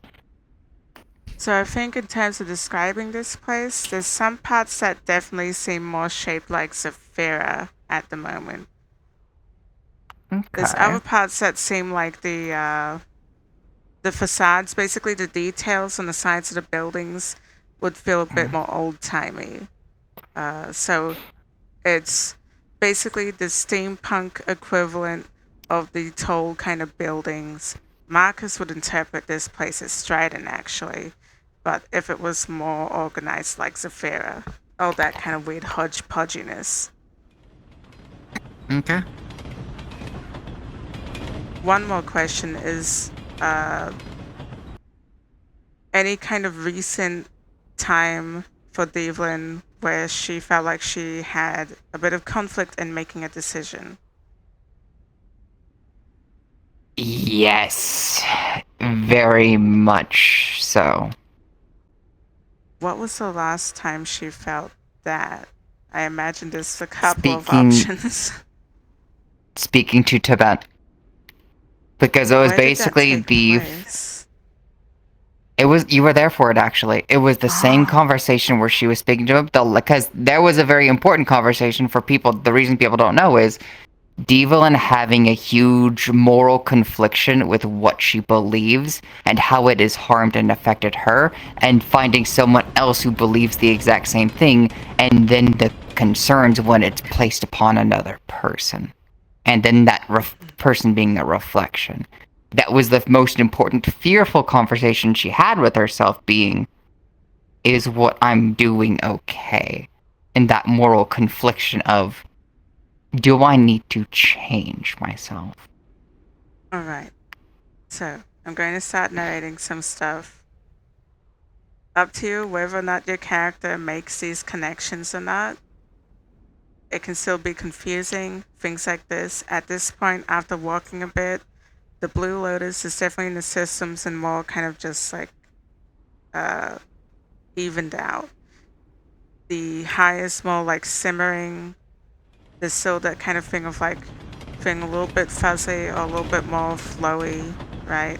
But it's not getting in the way too much at this point. Like it's not like you were ramping up and the altitude was a bit wobbly, if that makes sense. You're kind of evening out at this point. As the two continue their walk and they experience all these things, the shifting and all that, much like that first time when you walked into the grey as Divalin and going through that tunnel after delving through the woods, like there was that sensation or flash, like the mist itself or darkness was trying to show you the path ahead before your senses could catch up. You get a sense, most likely, of a similar thing, but instead of it being train tracks in the woods, it's a different kind of set of train tracks in more ashen and concrete places, like the grey is showing you where you will be landing. There are flashes of these sensations, as Marcus had briefly said while walking, somewhere a little bit more uncomfortable, a little bit more unsafe feeling. And with that, perhaps you will realize, or some of the first things that come to mind is fresher thoughts of things to do with conflicting feelings, negative emotions or moments with people. Her death again, the train tracks definitely would bring that back up again, I imagine. It's not that easy to forget laying there like that, being dragged somewhere like that. Although those tracks are still, the idea of rattling starts to come to mind, rattling of these negative emotions, anxiety. The train tracks rattling with anxiety. For a moment, perhaps imagining being on a train, sitting there on the train as it rattles anxiously, not being able to make a choice, go left or right. Then the idea perhaps, instead of sitting on a train, you're sitting on that couch, about to have a talk with Tibet. That anxiousness rattling on the train is instead the anxiousness of about to have a talk to Tibet.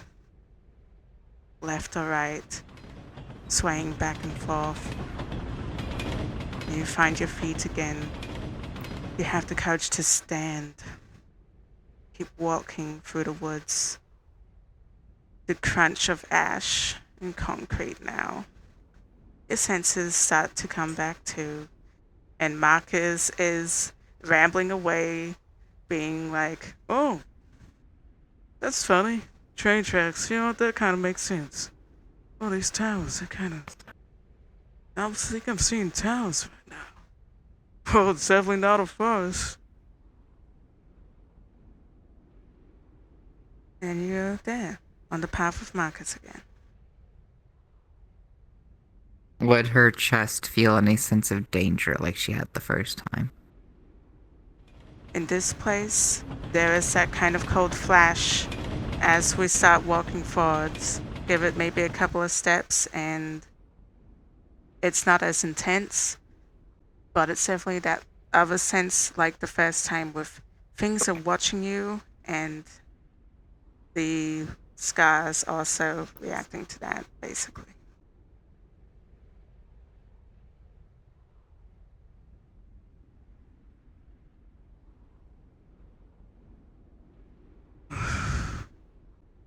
Little unpleasant, but this is why I wanted to take you this way. I wanted to give you a different sense.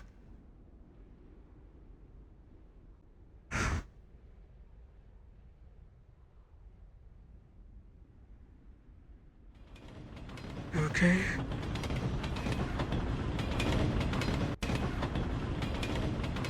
This is where things start to get really weird. The forest isn't always forests.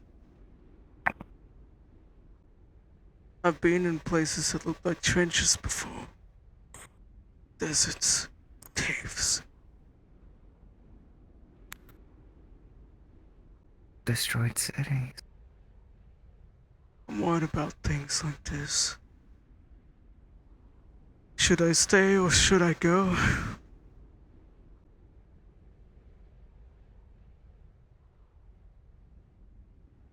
We can go in any direction.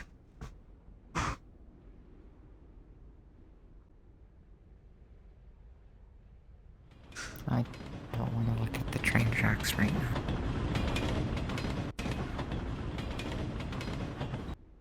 The trains are making me kind of anxious.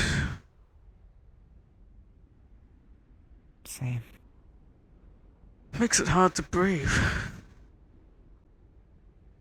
Oh.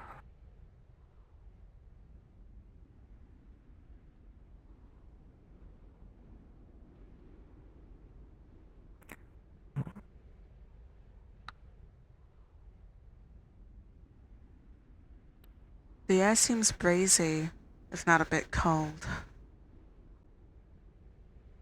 Dusty, but not choking.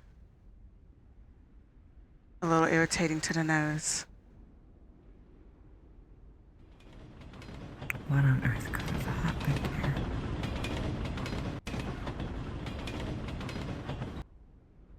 In a lot of funny ways, it's a lot like dream nexuses and other shared thoughts. Oh god, I know those windows. Oh jeez. I shouldn't look at that. But no need to think about that. So, Hi. this is an extreme end of things. I need to make that expressly clear. Mm. But you could end up in places that are scarred by too much. This isn't even the worst of it, I know it. Yet somehow it's simply a reflection. Much like those big castle arches that don't exist no more. In that icy hallway. Something I'd never see. I got to see it. Even if it's just a remnant. This kind of reminds me of Stratton. Except the layout's definitely not Stratton-like. The buildings definitely look a little older in terms of time-wise than Saphira, but it does remind me a lot of the place.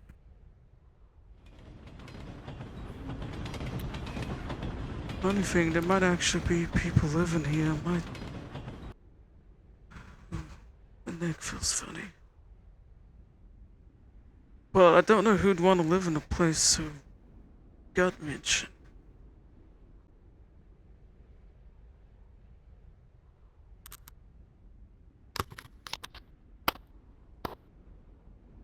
Let the uneasy and disturbing things comfort the disturbed, I suppose.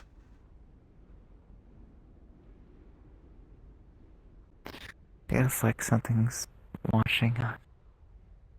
Yeah, I feel that.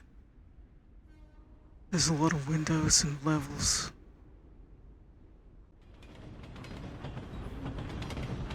We don't have to stay here too long, but I wanted you to bathe in something like this for a moment. I want you to understand how walking through those tunnels, transition points, you think of a place that might take you there. You understand? Including if you start to panic and think of dark thoughts. It'll send you to where those are. In deeper parts of the forest, it doesn't always make sense.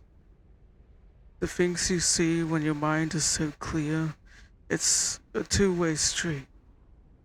The forest has things to share, but you have things to share with the forest. Some people might be seeing something different when they're here. But everything's so tied in reality. Funny way. This only happens in the deep parts of the woods. In strange twists and turns. I simply know which turns to take. You usually don't end up in a place like this unless things are really dying.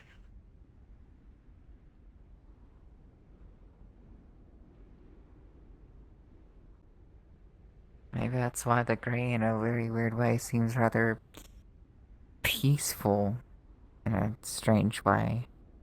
People who end up fighting tend to get lost. Or something else happens.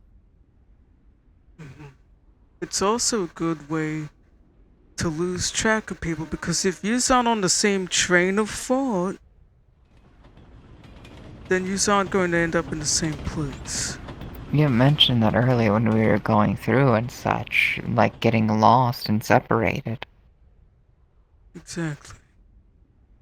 It's kind of funny that most people think train of thought, and we've literally got a train tunnel most of the time. I notice that happens a lot with my people. We have a lot of train platforms and trains. With the birth of the industrial era, trains are so important in the routes. When I was in the war, I don't think Karobi I've was a ever... frontier that we were only able to connect people, and lifelines were made because of train tracks. I've been on a rail cart in Svrp, but I don't think I've ever been on an actual train. It's probably gonna be a bit nerve-wracking, but keep an eye out for trains and train platforms, I suppose. With the evolution of my world and how technology is developed, there's been a lot of thoughts and minds that basically make it like that. So, that's what I feel. You need a moment? Yeah, just a sec. Alright.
Sorry about that.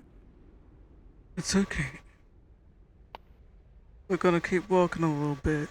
Get a feeling for this place. Just like we did the last place. You remember the lifeline? Oh. String. Much like this place, it's gonna be a bit uncomfortable. But it's another spool of thread that you're gonna have to spin up. Understand? Whatever comes to mind, I want you to practice what I said to practice the first time. Imagine grabbing it. That sensation. Get a memory. Tie those things together. Keep the thread going. It's a good mental practice.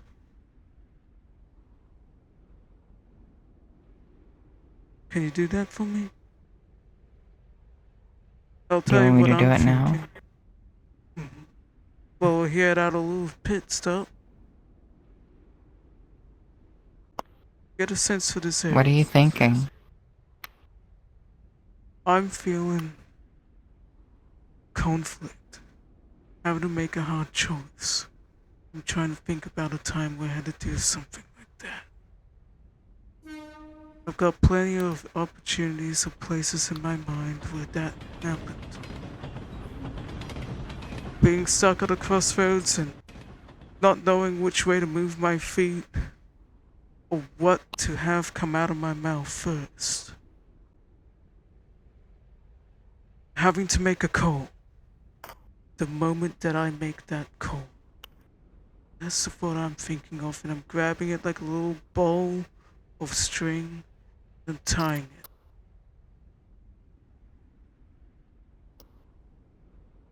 The way I do things is a little bit different. I'll tell you my method. I imagine it like I'm drawing chalk on a board or I'm marking the trees.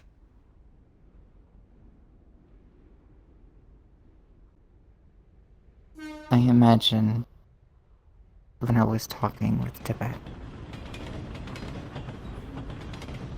about how I'm looking at someone so similar to me at the start of my journey through him, but also someone who's also been through so much pain, still trying to be good, thinking, is what I'm doing okay? Is this the right thing to do? Is the right thing to do even good for people? Is this just going to hurt him too? Is it going to get him killed like it got me killed?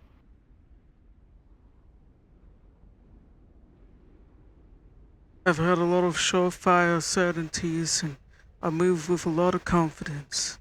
But there was this one day when a dragon village was being attacked. The kids, they were older than me, but they were still kids in my eyes. Little dragon kin and folk. They didn't have the experience I had. They were rushing around, they didn't know what to do. So I took up the means of command. I had to make a call.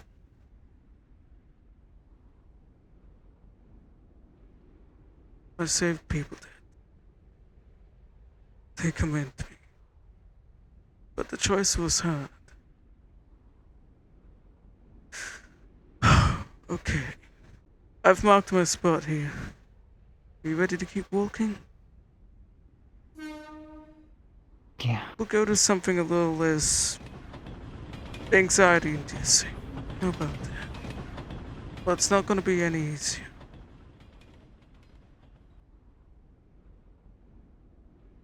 This is the next part of the lesson. We'll start walking a little bit in a direction, but I need to teach you a bit more about lifelines and meditations like this. Going to look for a particular type of feeling. Do you have...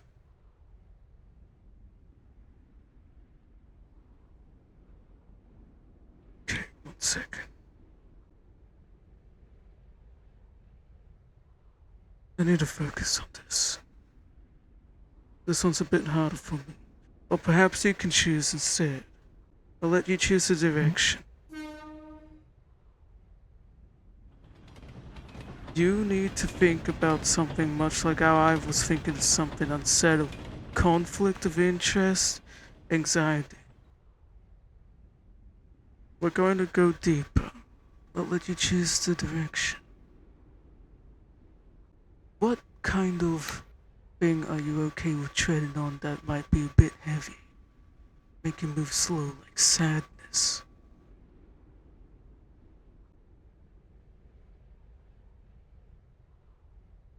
Head towards the train tracks.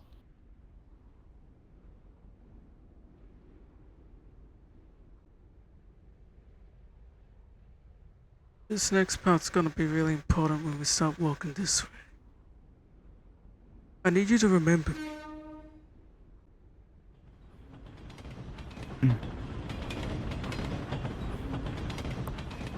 Markus.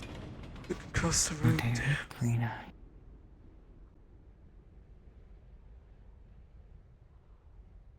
You ready to cross the train tracks? Yes.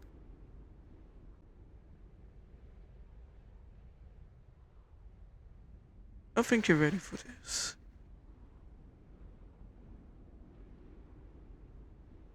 Can you Gotta deal recall with the it first anyway. thread you laid down?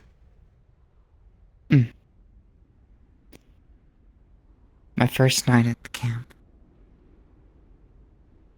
Good.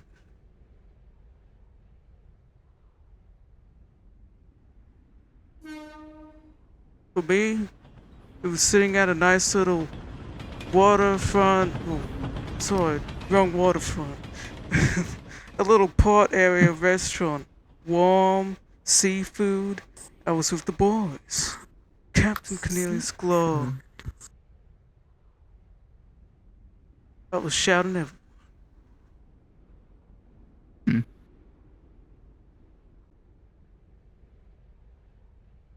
Was seafood good there? Fresh. Probably caught that day. Wait. It was nice. You go first, okay? And keep walking forward.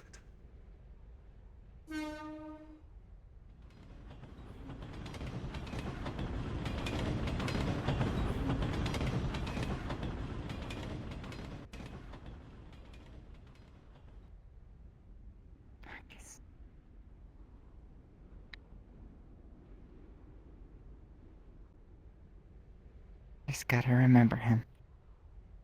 Just gotta keep him in mind.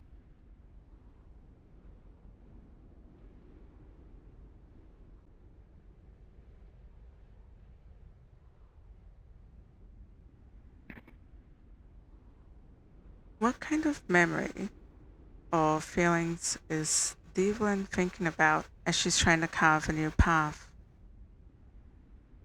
He said specifically to go with one that is heavy on her, correct? Heavy, sad, slow.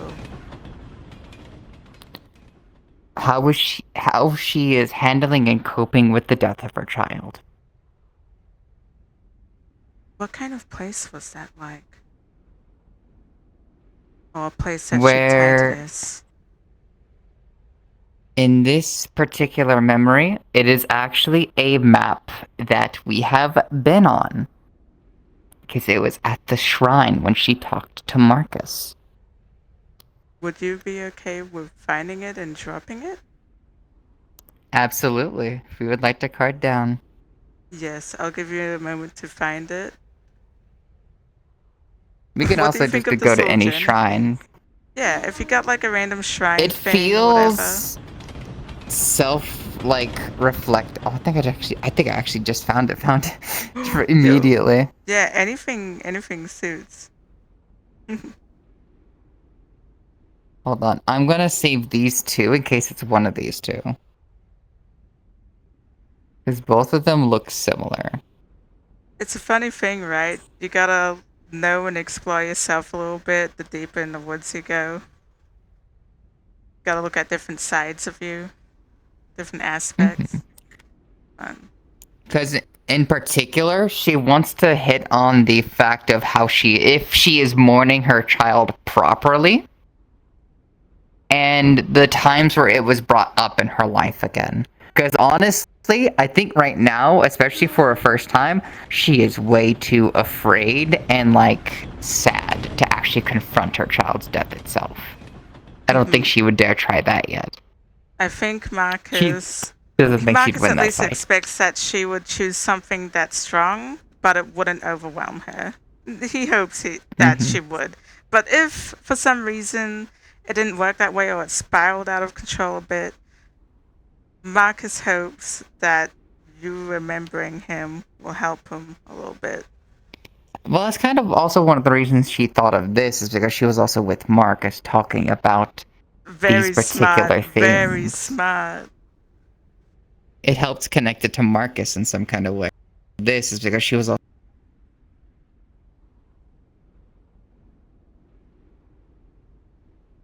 her mind also playing loss is currently something that she is coping with. And the biggest thing she's attempting to cope with. And it is also the thing that gets her the most. Oh yeah.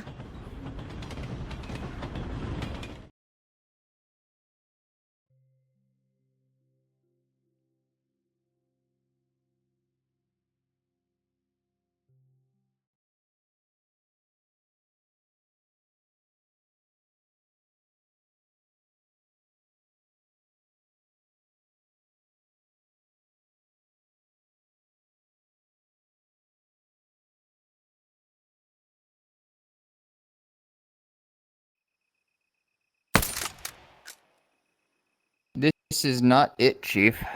I will go to the other one that No looked problem. a lot like the map. Yep. I'll go AFK for a moment. Mm-hmm.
The emptiness machine.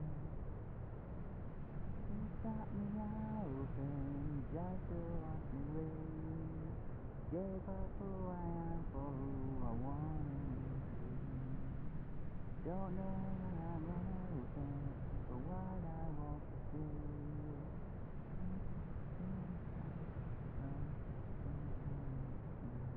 The emptiness machine.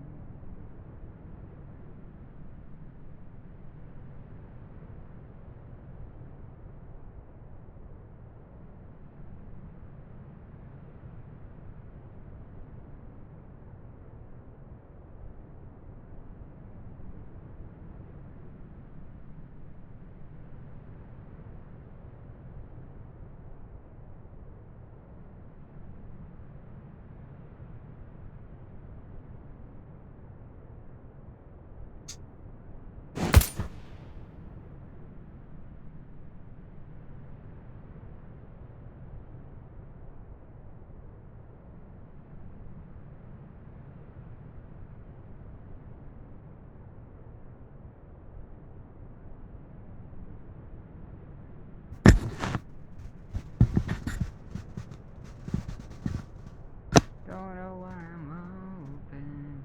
I'm back. Ah. Welcome back. It is still not the map I thought it was, but it does look rather Yeah, this is similar pretty and cool. familiar. Damn. It is pretty cool. To use it or not, though. Up to you. Because I'm pretty sure it was called, like, there's a particular ceremony or shrine where trying to find the right name for it. Because there's an actual thing or a holiday or, like, a thing for that. If it wasn't so late, I'd ask friends. Oh, wait for the Lord.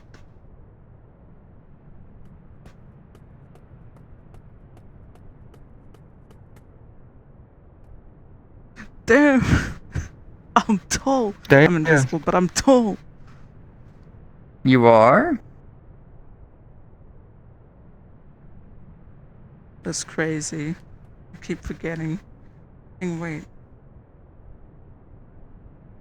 You know, I need to look up, like, what the thing, because it was morning, I believe, to a degree.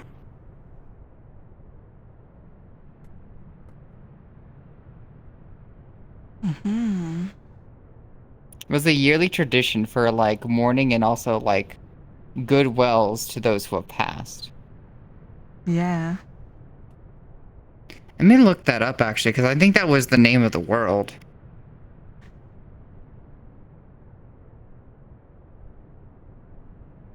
No problem, take your time.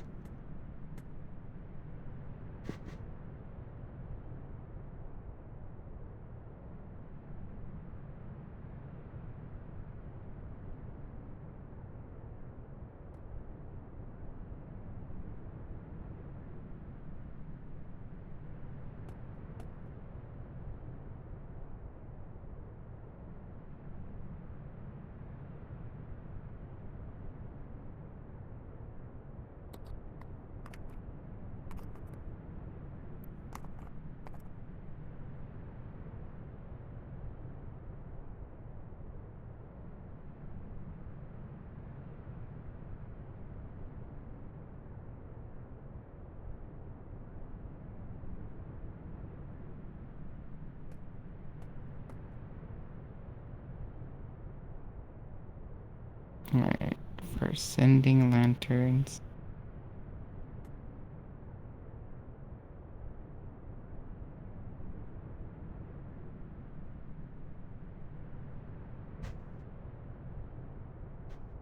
And water.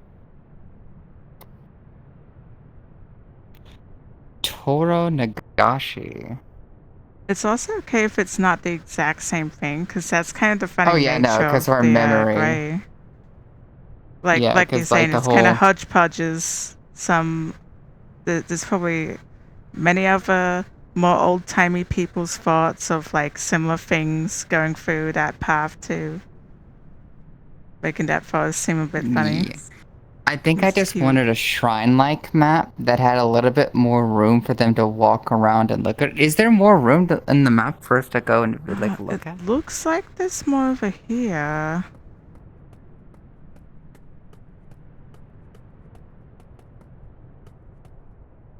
Like,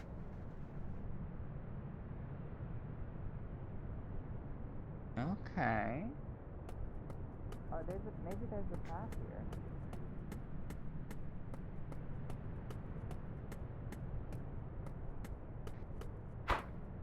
yeah.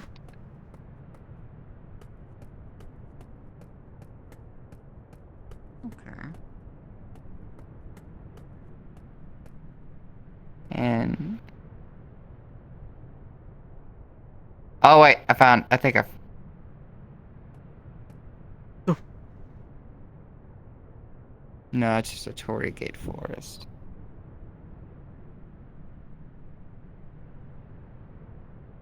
How about this? We'll look at the Torii Gate forest, and if it's not the one, then we go back to this one, because this one's scenic as fuck. Yeah. Alright.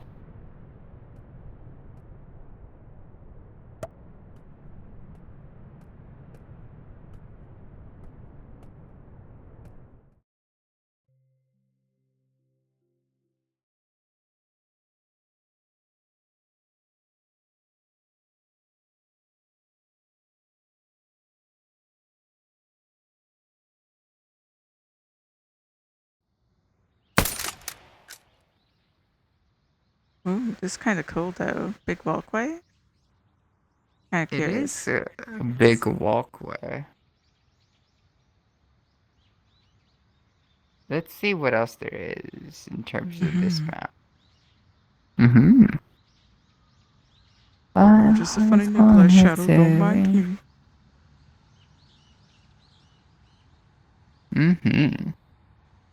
Oh god. Also, that in keeps case we going, do huh? this, in case we do this again, I might ask Flint for that map in terms of like they can tell us and remember for us. Oh That damn. PNG. Is Yeah. that a PNG? Yeah. That's what happens if we? Yeah, no, it's just Damn, that's PNG. crazy. Alright, you want to drop that previous one? Yeah, I'll drop the previous one real quick. Fucking Fucking hell. Recently visited. Started trying. Oh my god, thank you.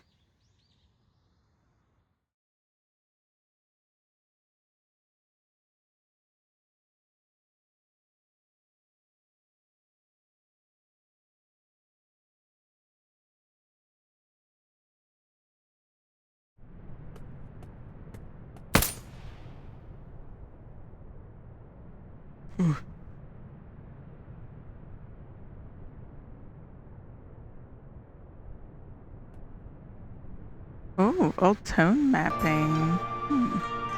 The music! How do I turn the music off?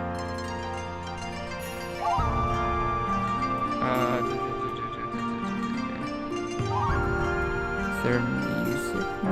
Sound only. Oh, back here. Oh, thank god. I don't know why they didn't face it regularly. The old tone mapping toggle kind of gives it that gray look. A little bit. Okay, maybe I'll take a look there then.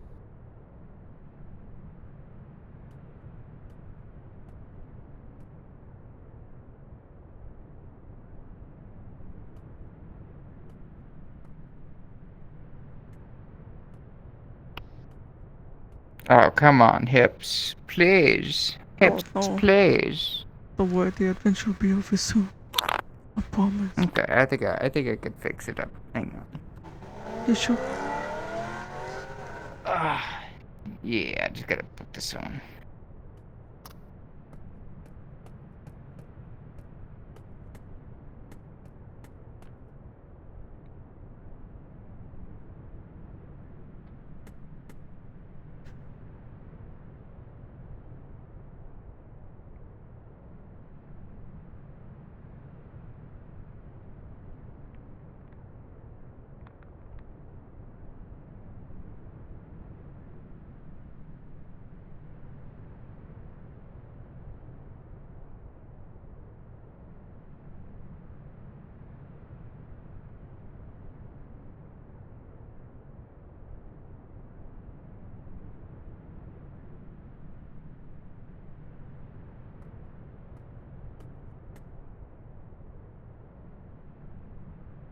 See here.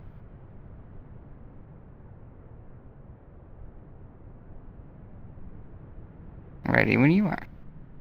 Okay, do you want to start over on the hill or do you want to start here? Oh, on the hill.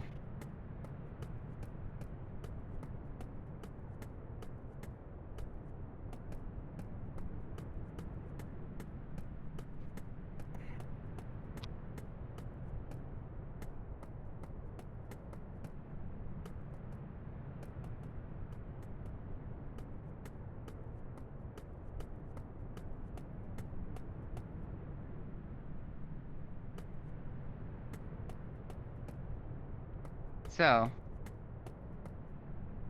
for visualization, there in the distance is a lot of the glowing small lanterns. Like we had saw move through the water before. Okay. Okay. Definitely with moving through the ash and snow, the crunches, These heavy feelings almost feel like you're walking through thick air, water, feeling submerged, maybe. Up to you whether or not it feels like that for her, but there are these kind of sensations or suggestions in there because of the concepts. Perhaps the idea of floating above that, like the lanterns, going down the stream. You imagine looking at them. The crunch of the ground becomes more pastoral, grassy again, as you trudge through mud and dirt of this deep, gloomy forest. The colder night surrounds you again, or the snap of the morning.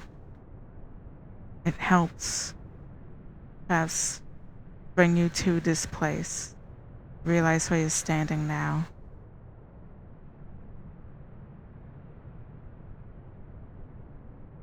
And you can catch up.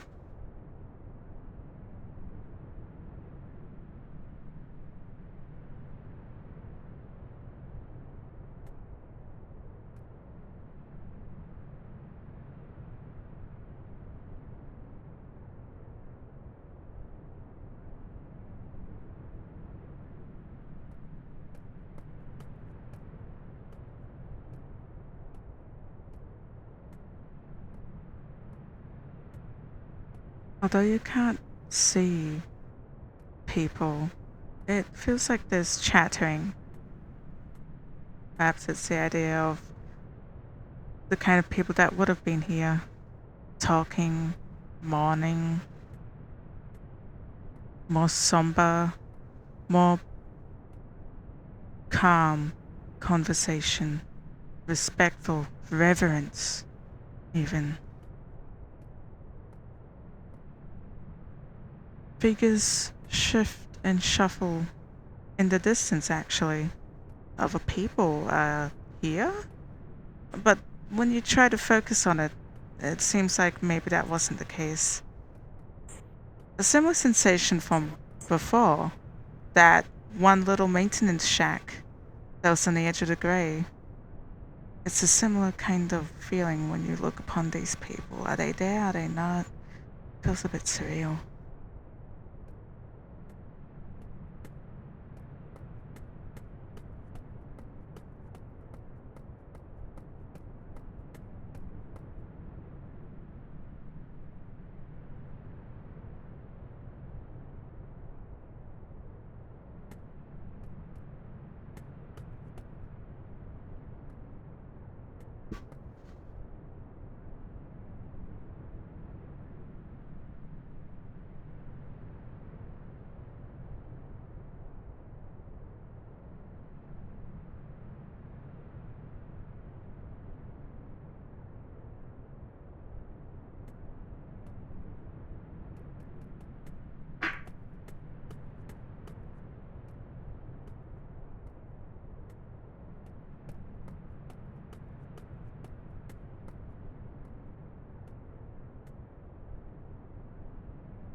Hi.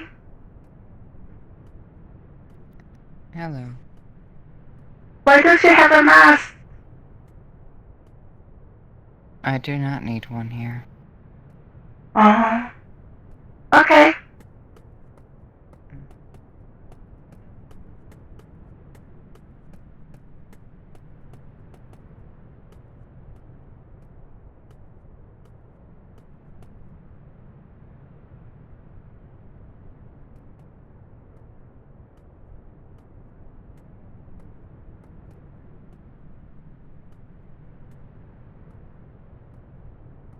Are you alright? I need to pay respects. That's what my mom was doing.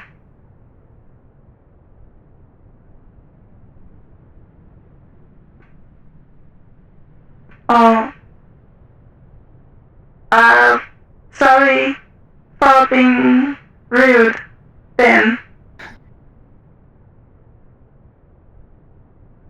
You're fine. You weren't rude. You were just curious. Well, they say I should apologize. Cause I'm rude sometimes. I think you're just very forward. Okay. Some people would call that a good trait to have. You think? Sometimes. Sometimes people just need to hear it straight and blunt. Okay. But you should always at least try to be respectful as possible. Well, my, I'm confused then. Cause Mama told me that I need to be honest with the forest. But if I'm not, bad things will happen. But also, Well, I'm just curious. So, mhm. then, do I lie? Or do I not say anything? Wait, oh, I'm doing the thing where I talk a lot. Sorry. No, it's okay. You're alright. They take a Sometimes long it's about... time. So, It's okay. Sometimes it's I get about how bored. you say something, not what you say. Oh, For instance, say for example, your mom was having a very bad hair day. You want to tell her so that other people don't make fun of her, right? she doesn't You have have to... hair, she has scales. Oh, silly. I'm just making an example. Oh, okay. Say I have a bad hair day. You want to tell me, but you also don't want to make me, like, Your hair worry looks funny. about it. It blends in with the trees. But you Sometimes don't it's a look good thing. old. So, I think you'll do just fine occasionally. okay. It'll be alright. You're not a danger. So, I'm going back to playing. I'm bored. Alright. Just be safe, okay? Bye-bye. Bye-bye.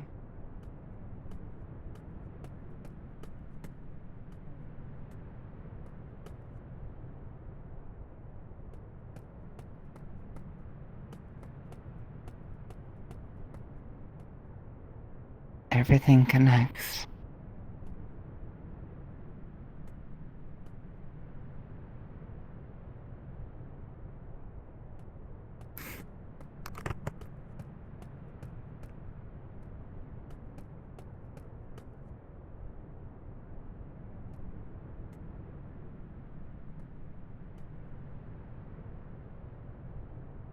I should have known better.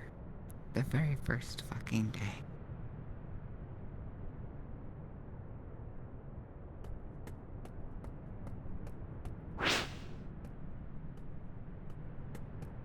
Doesn't matter how or when or what way, I keep running away.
place is quite... sorry. The place is quite cold and lonely feeling as he's sitting here. You would see little stones or little plates kind of just left on the ledges, or different little talismans decorating the place. All in different languages or different uh, types of, I suppose, fonts. Some are similar to ways Nikolai would decorate some of his stuff. You've seen it a couple of times. The symbols that he uses in some of his work. These people are decorating some of their stones and talismans in the same way. Little wood blocks. It's definitely in commemorance of something or someone. How can I think about bringing another one in? Couldn't even mourn this one, right?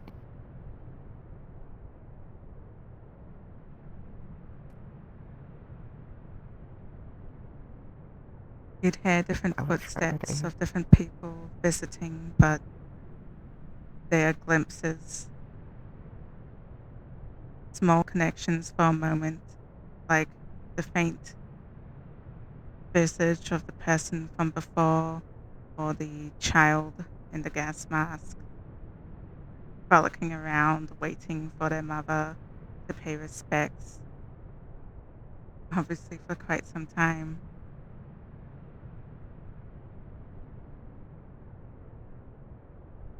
Why can't I let go of this?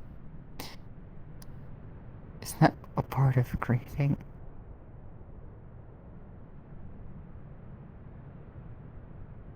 I thought it had calmed down after so long.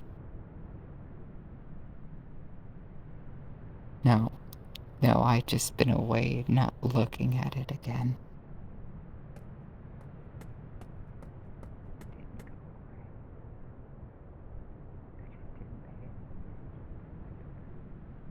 The same thing as running again?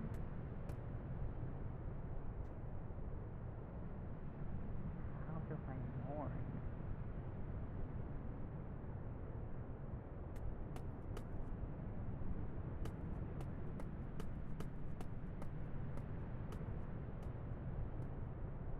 I still don't have the answer.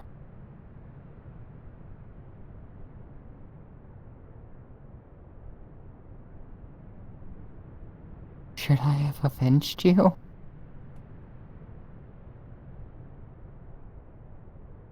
Although you don't see Should a I have person celebrated on the you? ledge here, you see another talisman sort of flicker onto the rail. Somebody else just paid respects to something.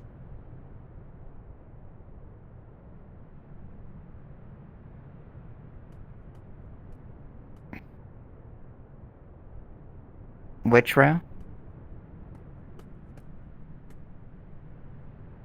The rail right here.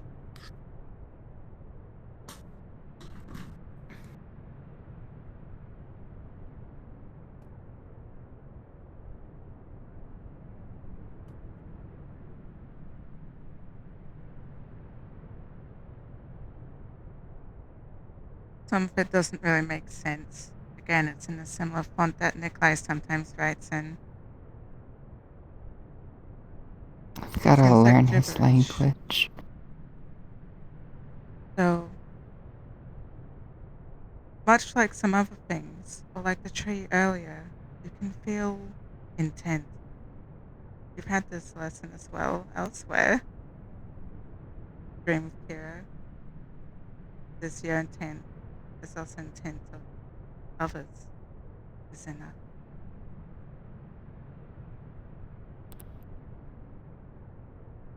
Give me time So, until I can mourn you properly. Please.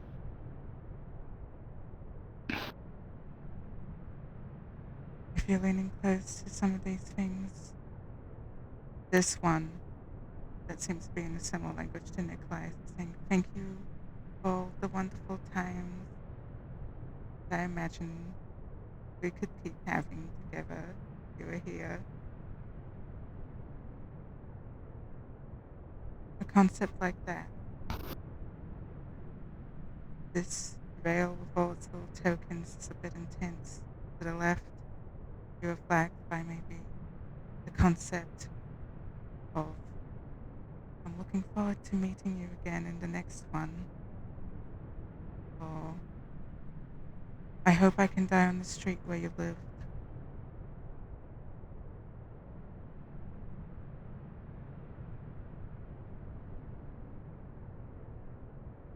There's a lot of sorrow but hope in these talismans.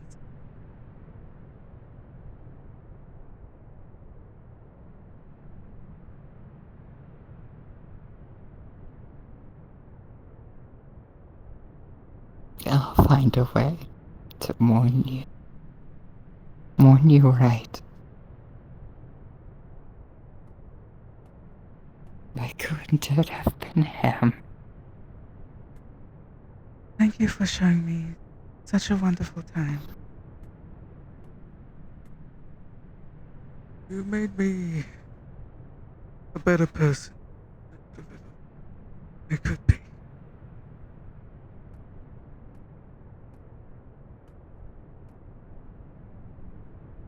I miss you every day.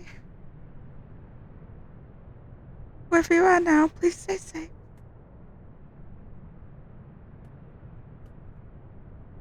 I knew you would be looking out for me. I like to think you're there over my shoulder like a guardian. May the stars guide you. One day I hope I can prove you. I can prove you right.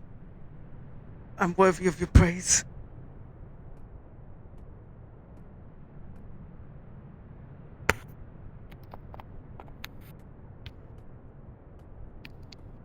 I hope I'm someone you can look up to. If you were here.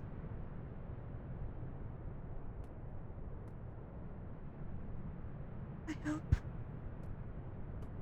One day. One day I'll be ready.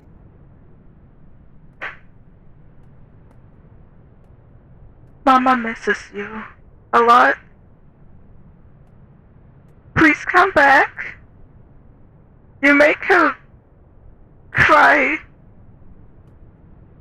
She pays respect to you. Look, where did you go?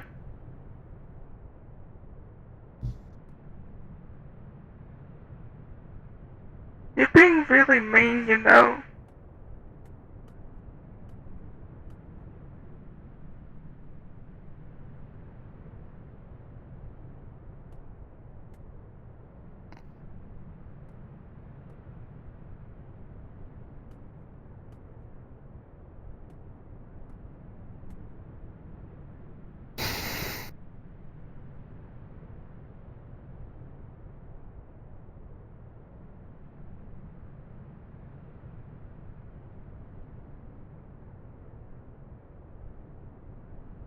I'm not okay. But I've gotta start Bad. getting better. The feelings right now. How heavy? There is an immense amount of guilt and anger. But there is also a slight drive to her now to improve, actually. Using both the guilt and the anger, she is attempting to give into hope that she can improve and one day mourn right.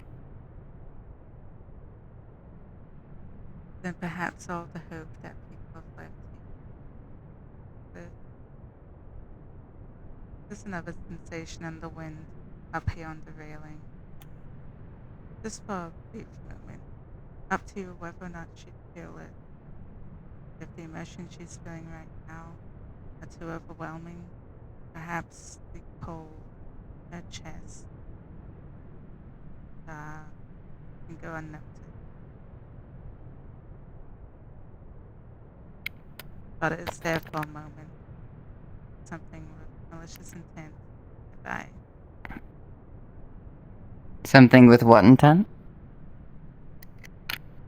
Malicious intent. She is attempting a full prayer with intention. Guide Markus. Let him know I'm here.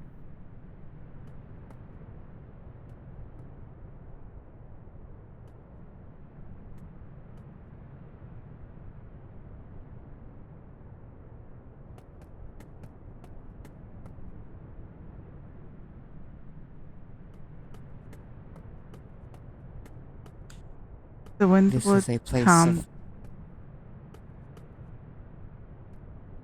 Things seem still for a moment.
What is she feeling towards this right now? It's hard to tell. It's hard to tell what it is. It doesn't have the same kind of presence as the other people that you clicked with, in a sense, for a moment. Like they were actual people visiting their version of this place, like the gas mask or the person in the cloak. It's not like that. She's gonna touch on her chest and feel for any signs of good or evil intent. How much is she focusing on this? All of her intentions on one objective at a time. In this case, she's actually rather driven and focused for once. If you would try to recall Marcus's methods of meditation and you tie a moment or memory to malicious intent.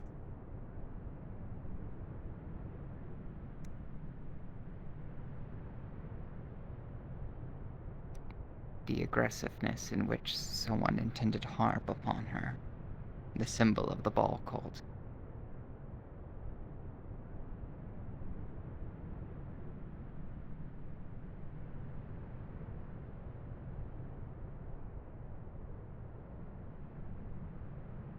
Becomes a bit more clear what the figure is.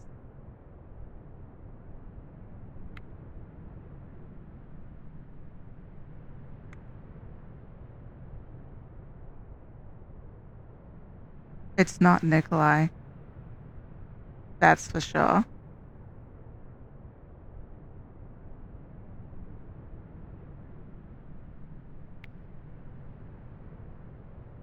You take his shape. Why? I don't know what you see. I'm curious.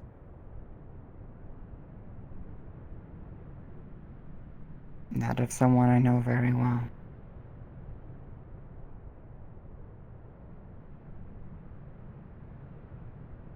Are you not here to mourn? I'm here to understand the morning.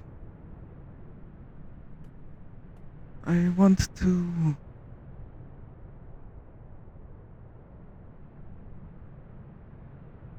Hmm. Do I offend you? I tend No. to do that a lot.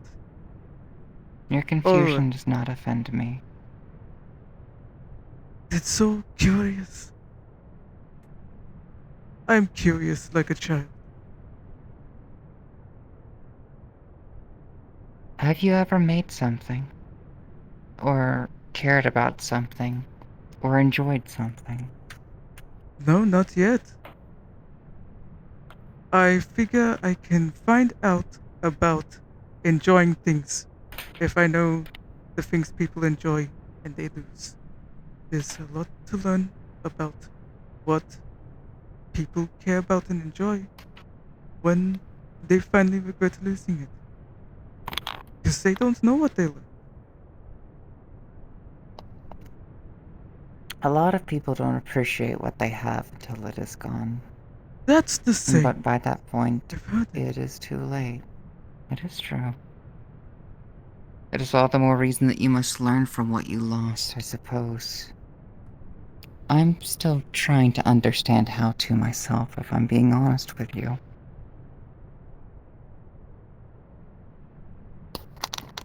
Oh, okay. It is like explaining emotion.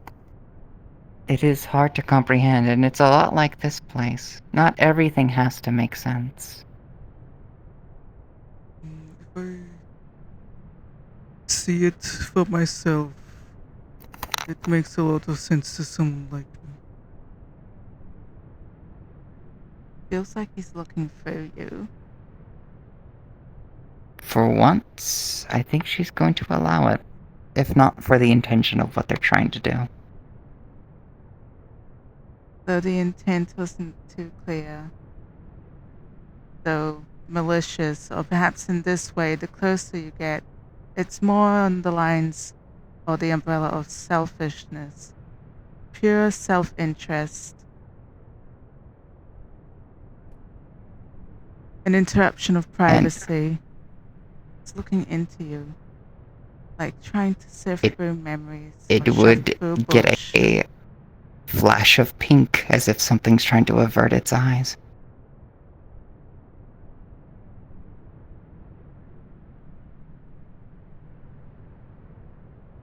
Weird. I understand. Personal. A little. Hmm. My You're kind do not care much curious. for privacy. They just want to eat information. Gobble gobble. But I don't take it away. I promise.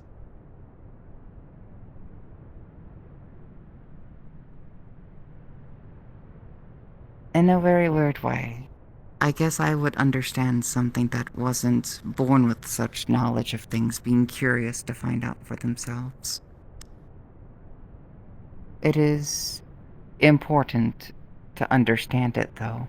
Even if you see it, it's not the same thing as feeling it. Making you cry would give me better results. I'm afraid the fact that I can't just simply let you make me cry. Fair enough. Okay. You were quite accommodating. The lady is too beside herself. Others are just exploring, and the kid has nothing to offer because they are too young. Have a good day. They haven't experienced it. Oh, is this a way to say goodbye? Yes, it is a bow of good luck, I suppose. Oh, I've been doing that. I didn't know that was a goodbye thing. It can be both a greeting and a goodbye, depending on the intention of someone. Some people bow goodbye, some people a bow and a greeting. Oh, a tip maybe. I scared the kid when I said this. Kind of funny. But you shouldn't trust someone like me. That's not meant to be Oh. scary. It's not meant to be scary. I didn't. Oh, funny, I funny. understand. Just assure the fact that if I did see you go too far, I would handle myself. Mhm. I still need to be respectful in places like this. I don't know. Places have rules. Very much so. Okay. I'm very good. No, not good. I'm bad. Okay. I'm very bad at saying goodbye. I'm just going to go. Where Good did that luck on kid your go? ventures. He wanted to play a game. Uh, I don't remember. What was the game? But a child himself.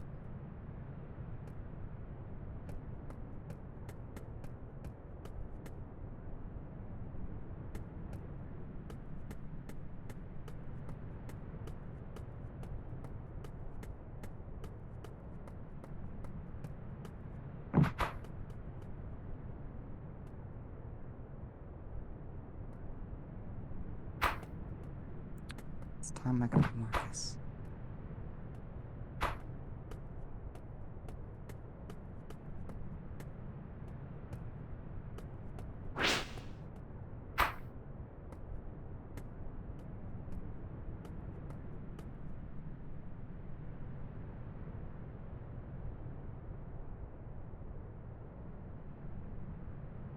Test. Test. Testing. Yeah.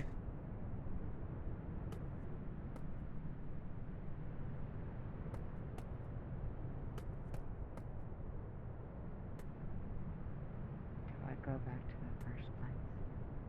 Is Markus waiting for me there? Or would he try to meet me here?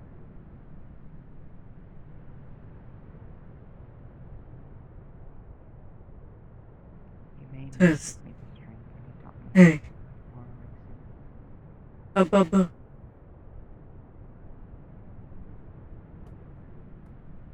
Uh, uh,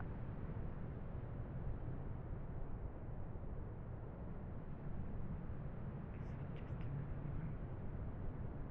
Taking the same shape? Has to be. You know that figure from everything.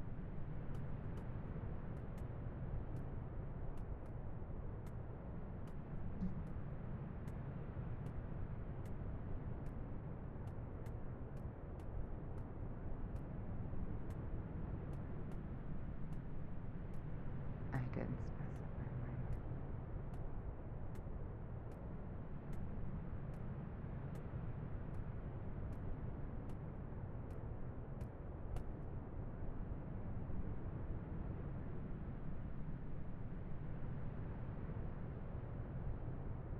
Okay.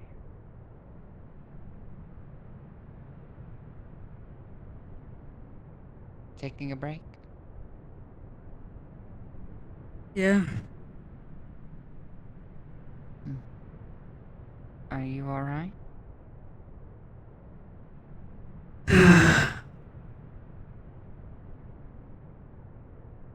I guess. I guess isn't certainly a yes. Something on your mind? Yeah, Lord. Dang. I'm sorry.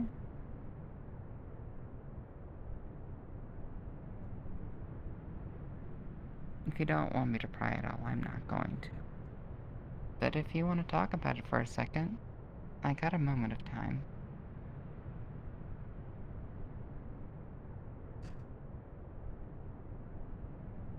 It's up to you.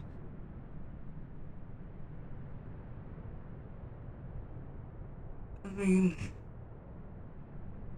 You don't have you have ever to. talked to a stranger about it? That's fair. So I guess that would be you. I suppose so.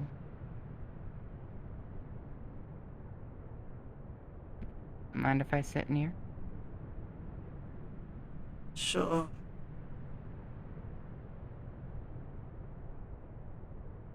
I'm not good at this. I suck at it. Yeah, no. I think everyone is suck at talking about personal things at times.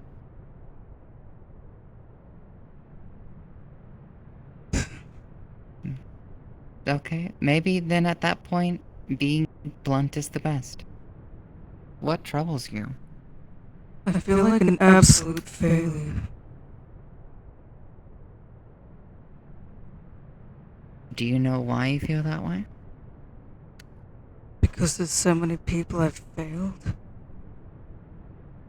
And I'm how a did you piece fail of them? shit.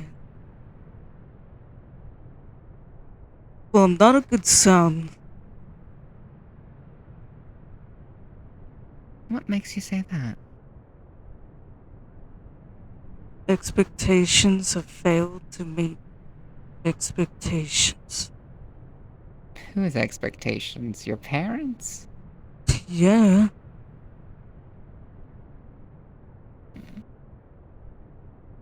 There were some other kids I was looking after too, and I've. They look up to me. But I'm just as. Like, why do they look up to me? I'm just as old as them. It shouldn't be my. It's not my. It's not my They job. look up. Well, certainly How am I meant not. to look after them if I can't even make my pa happy? And then I tried to. I failed them too. And I feel bad. There's something that you need to understand about How am I failure. meant to? How am I meant to come to a place like this and pay respects to them when I feel like they'd be mad at me because I failed them? You need to understand what failure is. Failure isn't an end-all be-all to things. Do you know why people fail? Because they It was weren't good because it was enough. because at the time it was a stepping stone to them getting better at something. When you fail at something, you don't want to just sit there and say, "Oh, that's it. That's the failure. I'm just going to stop." It's meant to be a motivator for you to try harder, for you to get better, for you to be able to see your past failure. That way, when you do succeed, you can look back on it and say, I improved. I did What it. about. Okay, so I can get better, but what about all the people I disappointed? Or the people that died because of me? What do I do then? There's going to be What about that? some things that you can't change. All you can do is say, I know why this happened then, and I can get better so that it doesn't happen again. Expectations placed upon you are not expectations that you decided to have. It's what other people decided for you. And that's not always right. That's a failure on their part, So I not shouldn't always feel yours. bad about that? I'm not saying that.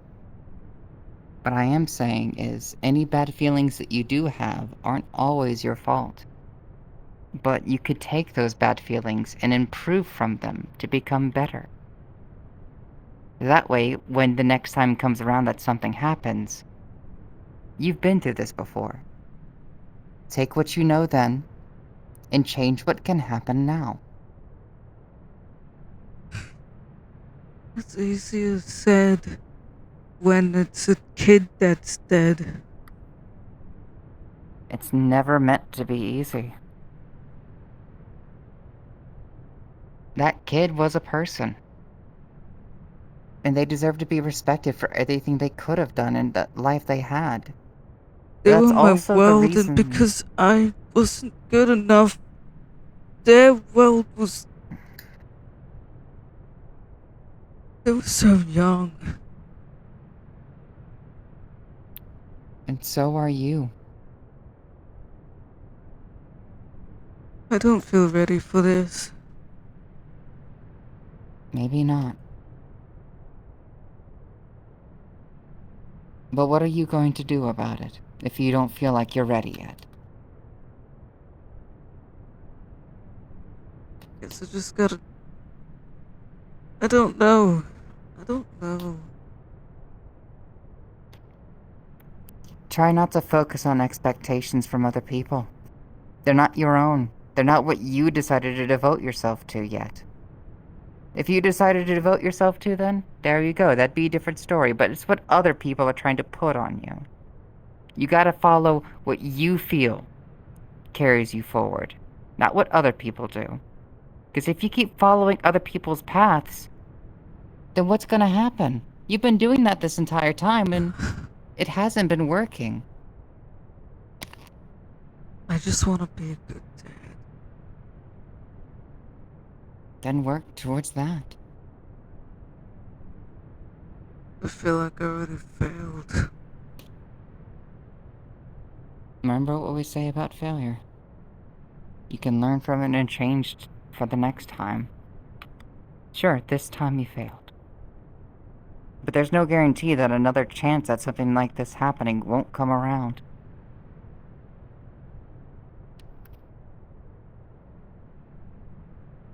Do you think I'll be a And you've good got- dad this time? Do you think it's right for me to bring another kid into this fucked up world when I failed the first time?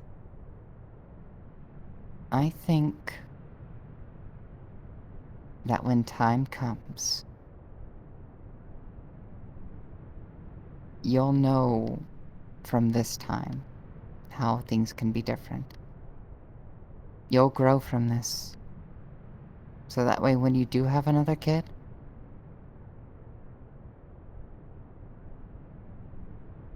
you'll already be able to love them with everything you have.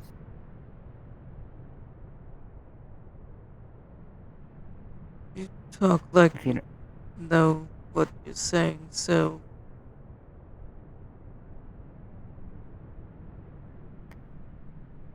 I had lost someone, and I didn't know how to mourn them. I still don't. Not properly. But I know that I have to get better so I can one day. So you're like me. So it seems. Huh.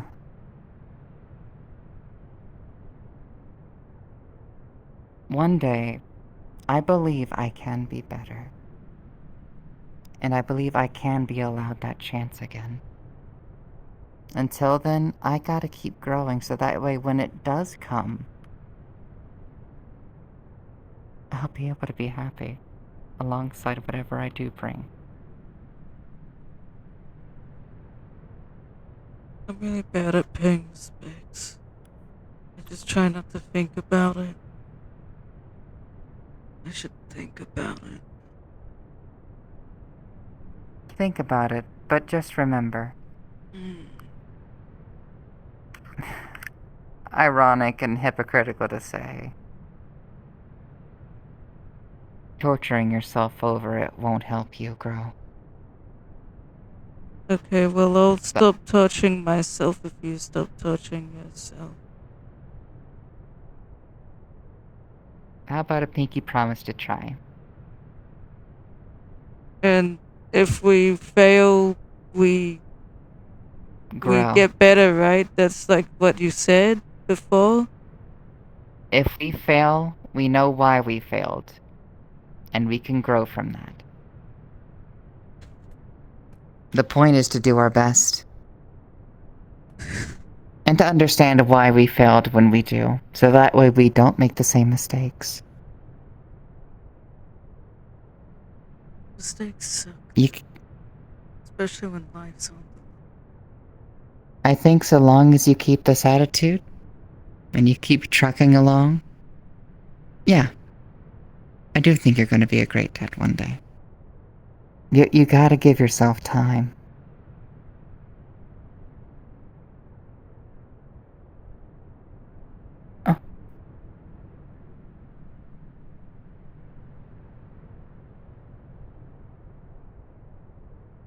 Maybe that's it. I keep running from this.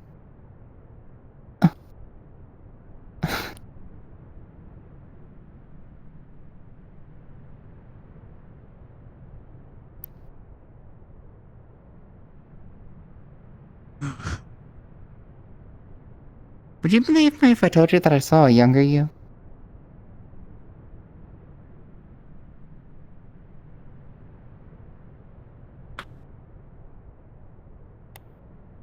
Crazy, but it's true.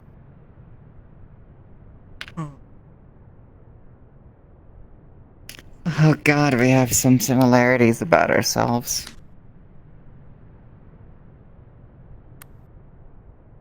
Yeah, this place is heavy. I was talking to a random old lady. Yeah? You know the person with like the kid and the woman with scales and stuff like that? The who? Apparently there's a woman that has like scales and a kid with a mask. Like a Yeah, gas she looks mask? like an old lizard looking lady. I was with the kid. She kept thinking it's This place changes things a lot, perspective. I'm hurting a lot. I mean, a lot. I think I'm finding different ways to try to run away from it because it's all I've ever done and known. I don't know how to grieve him. I don't know what I should have done or what I can do. Part of me thinks I should have avenged him. Part of me thinks that I shouldn't focus on killing with him. But I know that I think I need to try to figure it out, not ignore it anymore.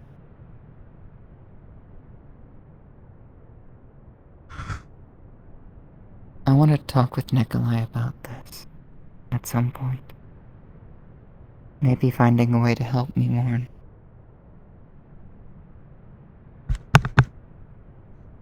okay. There's a lot of interesting things to see. Follow these paths, and as terrifying as this place can be a source of healing. My grandma told me. Found this This curious place is creature that kept protected. trying to invade my privacy. What? Kept asking me questions and looking, like, at me, but, like, inside of me. But like the kind of questions you get online where it's like, hey, what's your name and address? What's your, like, your favorite pet? Kinda, but he was polite enough to stop when I pushed him on things. I think I let him see a little too much. But he seemed like he was flashbanged by something or whatever. I don't know what that's about. They see things we can't understand, I imagine. And they can't really Probably. understand. I mean, they can't really understand us. Some of the entities in here. That's why I don't really go too hard on some little critters that pop up or start forming. Same here. So long as I know that they're not gonna try to attack me for something I have, I try to be at least cordial. If you can be cordial, it's always good. This place isn't a place for violence anyways. I gotta be mean to you one last time. I need you to follow your Fred back and use your life. And I gotta use mine. You think you can do that? Be back at the cabin? If there's I can do entities that. lingering around in these places, then much like everything else and how we use this place, then using it the same way, and we're no different to trees today. Do you understand?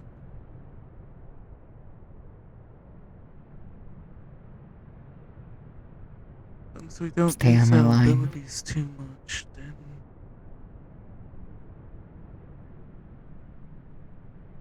we should be good.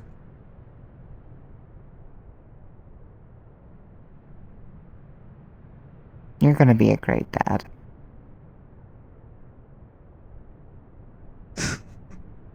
Uh,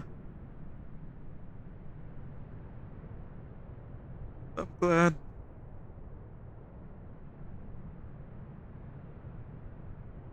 Alright. Time to get back. I think if I have to deal with one more thing, I might...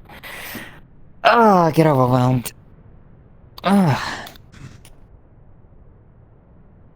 Sorry for a bit of a long journey, but I hope this last part helps wrap it all together.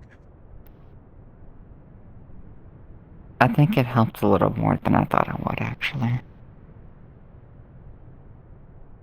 There's gonna be moments where those wounds might open up again, those memories, and you might get stared off the wrong path. Make sure you use your lifeline. The more wealth of experiences you have, the stronger your soul. The souls are your experience. You can use these experiences to guide you. The trees are You know old and what's... wise, everything else. They do the same thing. You know what's strange? Despite not having, like, huge amounts of power like I did in my world, or different things that I could do even in ours, I think part of me actually is going to miss being human like that. It feels different, doesn't it? Very different. It's so much easier to just not bear the weight of, like, a dark whisper telling me to act instead of think. Humans get that too. It's in ways you don't really think of. Not as straightforward. Yeah. Alright. You ready? Our lines might lead in slightly different directions, so you follow yours and I'll follow mine. Eventually, we'll Let's meet up see. again. Trace it back starting this way. See you there. It's not always straightforward. It's always a feeling. You close and focus on those spots that you were thinking of like their markers, you'll find your way. I gotta trace it all back. First step. That railroad. And scene. Yeah. Because she's going to trace back every emotion bit by bit.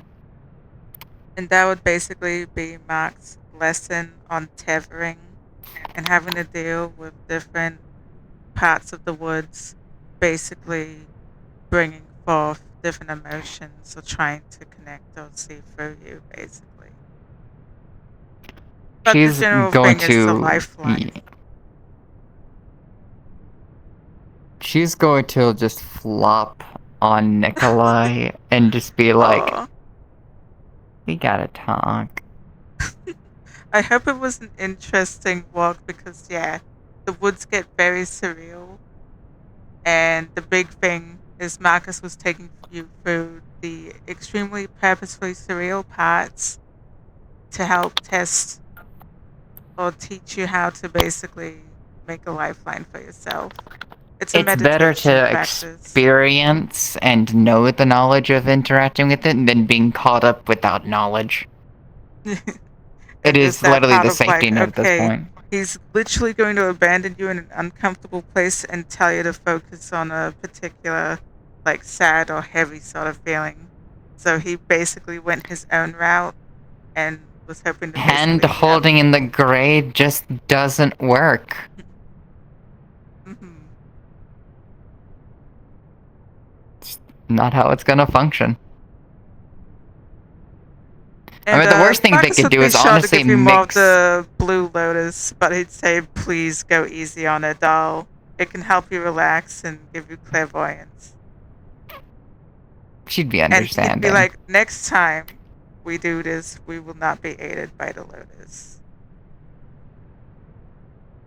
She would also just be like, back with the Blue Lotus, like, honey, I got drugs. Because I think you can imagine the Blue Lotus basically made it so it was basically a guaranteed success no matter what. But without it, that comes the test. That comes the actual test. Yeah. Ugh. I'm curious how Nick